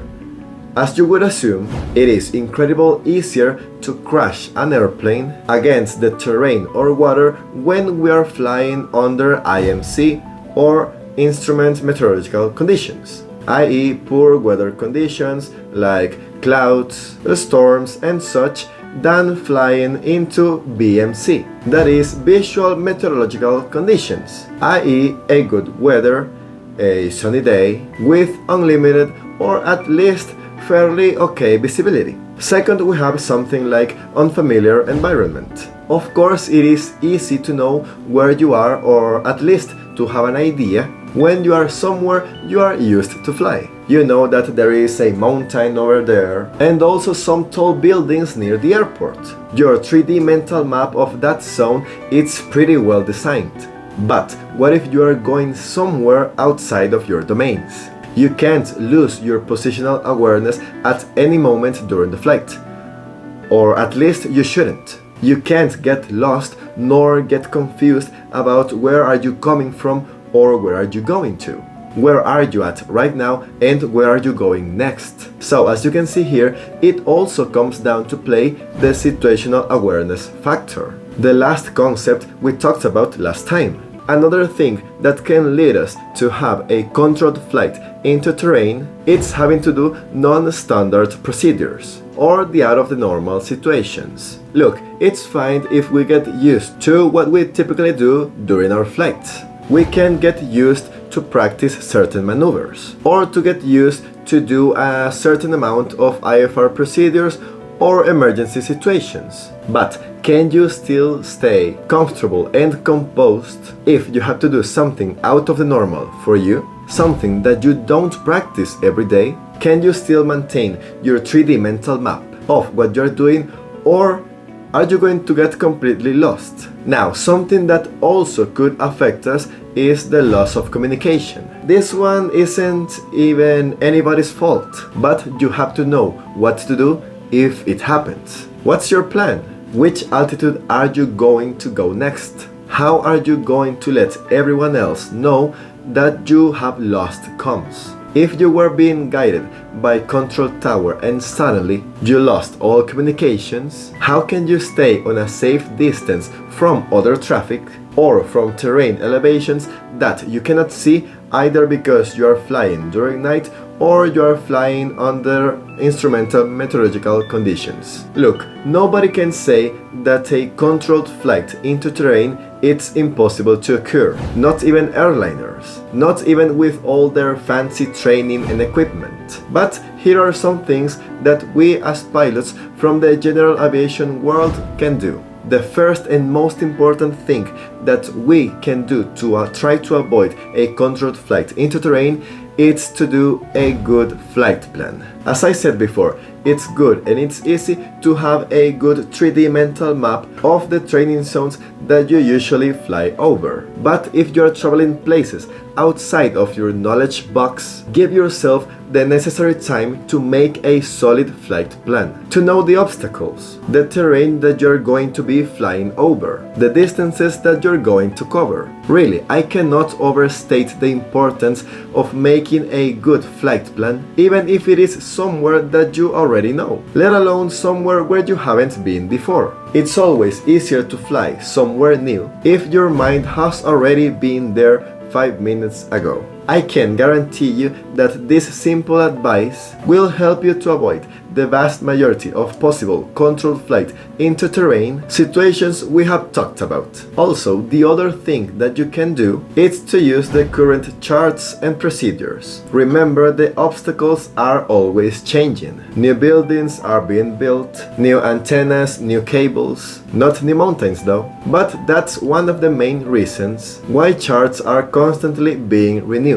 Because new things are always being built, and if you don't expect them to be where they are, then you can experience a not so happy ending. The good news here is that if you use electronic charts and you have a subscription, your charts will always be up to date. But yeah, keep this advice in the back of your mind. Of course, just as with the rest of these human factors concepts, you will need to constantly practice them in order to get better at them. And if you do have terrain and navigation displays, be sure to use them. Check them out constantly, especially if you're having second thoughts about where you are. So my last advice would be, know how to use the equipment inside your airplane and how to use your airplane in general. Hello there one more time. Finally, we are heading to the sixth and last concept of this class about human factors, CRM and SRM. That final concept is automation management. We are going to talk about the main concept of it, as per usual, as well as how the automation systems can either help us or backfire on us. And with this information, how we can actually decide if we should be using our automation system or not. So when we are talking about automation management, basically we are talking about autopilot and using our equipment inside the cockpit to help us not having to do everything by ourselves inside the cockpit and that kind of stuff. Automation management will decrease a lot of possible dangers inside the flight, but only if we know how to use our equipment in a proper way. If we don't and try to use it anyways, it can decrease the safety of our flight in a great way. This is because when we talk about the equipment that we're going to use on this automation management, we are going far beyond our 6 basic flight instruments and parameters, you know, the airspeed, heading, altitude, attitude and vertical speed indicator and turn coordinator. or our oil pressure and temperature parameters. When we talk about the real concept of automation management, we are typically not talking just about a simple autopilot, one that can maintain our heading and or current altitude. At this point, we are talking about airplanes that have an advanced avionics system, i.e. fully digital displays like a PFD or a primary flight display or an MFD, a multifunction display. All this plus, of course, integrated a lot with an autopilot that follows these displays. Now, how does this automation system and all these fancy displays helps us exactly? Well, to be honest, as I said before, when using this fancy equipment in the right way, that's like the big caveat here, that we have to know very well how to use this equipment in order to be effective and actually help us. With that being said, it can basically help us out with all the other 5 concepts that we have talked about this far. It pretty much helps us with everything. For example, if we talk about work overload, this can be awesome because it can reduce our amount of work like by a ton, like really a lot, just by not having to worry about keeping our heading and altitude straight, where to start our climb or our descent, and when to turn right or left. And we can even go as far as practically programming our whole flight inside our avionics system and just continue monitoring that everything runs as planned, giving us much more time to prepare ourselves for the more critical phases of the flight, to have our charts ready, our checklists and such. You know, all these moments that usually tend to become heavy workload periods now seems very less complicated. At this point, our main problem will only be to keep the communication, since we still need to continue talking to the ATC. Or if we talk about situational awareness, in this case, our situational awareness will increase in spades, since our multifunction display will be doing all the heavy lifting for us. Remember that a few videos ago I kept talking about how we should be building this 3D mental scheme or mental map of the flight, of where we are heading to or where we are coming from, what's the condition of the airplane and such. Well, it is still good to have all that inside our minds, but now we literally have a digital map in front of us, with everything that is happening, everything that is surrounding us, and maybe even more information than what we could have ever had inside our minds, inside our own mental scheme. The map is literally showing us that, hey, you have a mountain here and another traffic over there. Don't forget about the storm that it's starting to form right behind you. Don't forget to change the fuel tanks, and also don't forget about the dinner that you have planned with your mom right before the flight.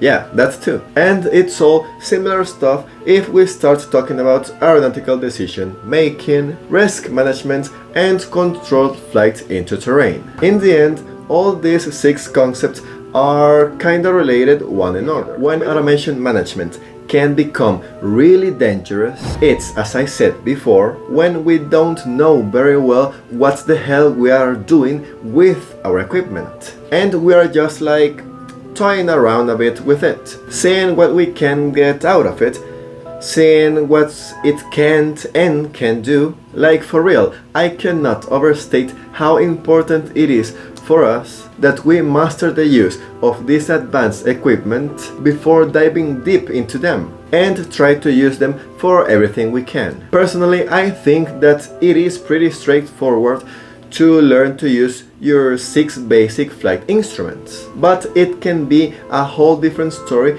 when trying to learn how to use your primary flight display and multifunction display. Learning all the things and tricks that you can do with them, how to program them, how to change from one display to another, and how to even read them properly. I think it is safe to compare the first time trying to learn what all these different displays can do and what we can do with them to what we would feel if we were to change from using an iPhone for our whole life to using a phone with an Android system for the first time ever. Like, we have only kinda have seen what our friends do with their Android phones, but we have never actually even touched one before. There is like this very steep learning curve at the very beginning that we need to learn if we want to get something out of the phone. I think that I could have come with a better analogy for that, but I think you get the point. What's having to learn how all these fancy displays work can cause on us the exact opposite of what we want, i.e. a considerable amount of increased workload, because we are trying to kind of figure out like how the heck to program this thing that we have in front of us, at the same time that we are doing all the normal chores that we have to do during a normal flight. So overall, we are just increasing the number of things that we have to do, that we have to figure out at the moment, and we are getting distracted by this thing that we don't know how to use. We are also decreasing our situational awareness for these same reasons. We might be misunderstanding what the screen is showing us, or maybe we are just not sure about what we are seeing on those screens, and we are still forcing us to use them for some reason, and the amount of time that we spent trying to have these digital displays and screens working in front of us only made us screw the mental map that we had already well established inside our heads, the mental scheme of the whole flight. So, long story short, if you know how to use your PFD and MFD and similar equipment that you might have inside your airplane, then great! Go for it, use it, it will help you a lot. If you don't know how to use it, then better try to leave it alone. Use what you know how to use, learn how to use the equipment that you don't, and then come back. After all, I assure you that it is a whole lot easier and faster to learn and understand what you don't know well about your digital equipment when you are on the ground than when you're trying to maintain a safe flight. And welcome back for one last time. This next one, it's the very last class of this video, where we will wrap it all up by finishing talking about which are the 3 possible risks we can experiment when using automation management in the wrong way. Without anything more to say, let's finish this. Now, having the option to use all this automation equipment, it's not bad. Knowing how to use it, it's not bad. And using it, it's certainly not bad. So, what's the problem or problems that we can have when using this fancy way of flying? Well, actually, there are 3 possible problems. I don't really want to use the word problems for this because they really aren't. They are more like possible risks. And these possible risks are 1. Complacency, 2. Dependency, and 3. Forcing the issue. Or better said, not knowing well enough how to use your own automation equipment. Let's talk a bit about the first one, which is complacency. And do you remember that this term was also involved into all that stress spectrum, lack of stress, and optimum amount of stress to optimize our way of doing our jobs, or duties in general? Well, so then why is complacency also involved into this? Well, as I said before, all these 6 concepts that we have been talking about for ages at this point are actually interconnected with one another. They all complement each other very well. So, in this case, automation management done in the wrong way can cause us to fall into complacency, which means that we will inevitably decrease our situational awareness. But it's actually not the equipment's fault. It's our own, as in most cases when we are inside this topic, since after all we're talking about human factors. Complacency will start to come on us when we start seeing this automation thing as something that it's just to set it and forget it, which is clearly not. Automation was not designed for us to once it's set, fall asleep inside the cockpit. It was designed to release pressure and work overload from us. You know, to relieve all those factors that we talked about in that stress video that comes into play at the moment of flying. We can't let the airplane do whatever while we are checking our phones and joking with each other inside the cockpit. We should always keep monitoring everything. Things like if the displays are showing us the stuff that we expect to see from them on a normal flight. If the flight is going accordingly to the charts that we are using. Where are we at this moment in this chart? If the flight plan is being executed the way it should. You know, all those things that you usually do. Yes, right now you are not necessarily doing them by yourself. Now the automation system is taking care of it, but you are still in charge of what the automation system is doing. You are the boss. The automation system is designed to take us out from that spectrum of extreme stress and put us on that sweet spot that we talked about. We cannot let it take us to the other extreme, where complacency will be found. On either of these two extremes, we will lose situational awareness. We will lose our mental scheme of the flight. A controlled flight into terrain suddenly is much more likely to happen. All the problems that we have pinpointed before. See this thing of complacency like that thing from Tesla that makes the car drive by itself. Kind of drive by itself. You put on the destination that you desire, you let go of the wheel, and the car starts moving by its own, forward by its own. It knows when there is traffic behind or traffic to the left, traffic to the right, forward, and all that stuff. It can accelerate and decrease its own speed, but the car is often checking on you if you are not too distracted. It tells you to touch the steering wheel, and if you don't, after a while, then the car literally sounds an alarm to grab your attention back, or to wake you up if you were asleep. And ultimately, if you still didn't respond and didn't take the wheel, the car will slowly stop. Well, I think it's a pretty similar concept, the way we should fly our airplane when using the automation system, to the way this Tesla should be driven. The system is designed to just take a part of the work of us and not to do it all by its own.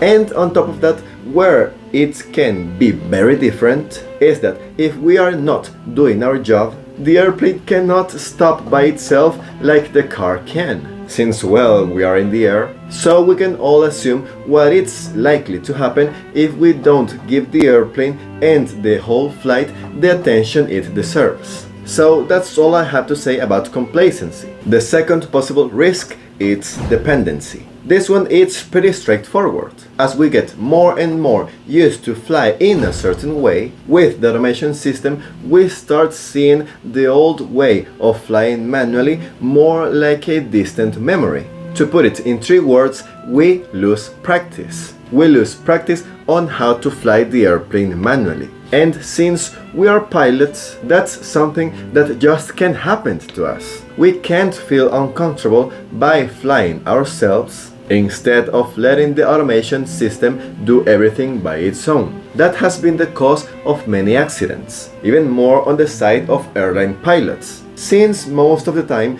they are just using the computer and the computer is the one actually flying the airplane. You know, to put it in simple terms, if the equipment that we are using for some reason fails, if for some reason we just can't keep using the automation system, and we have to take control of the flight by ourselves, we have to be sure that we can comply with our duties anyway. We need to be sure that the automation system is not taking away from us our flight skills and experience of the airplane.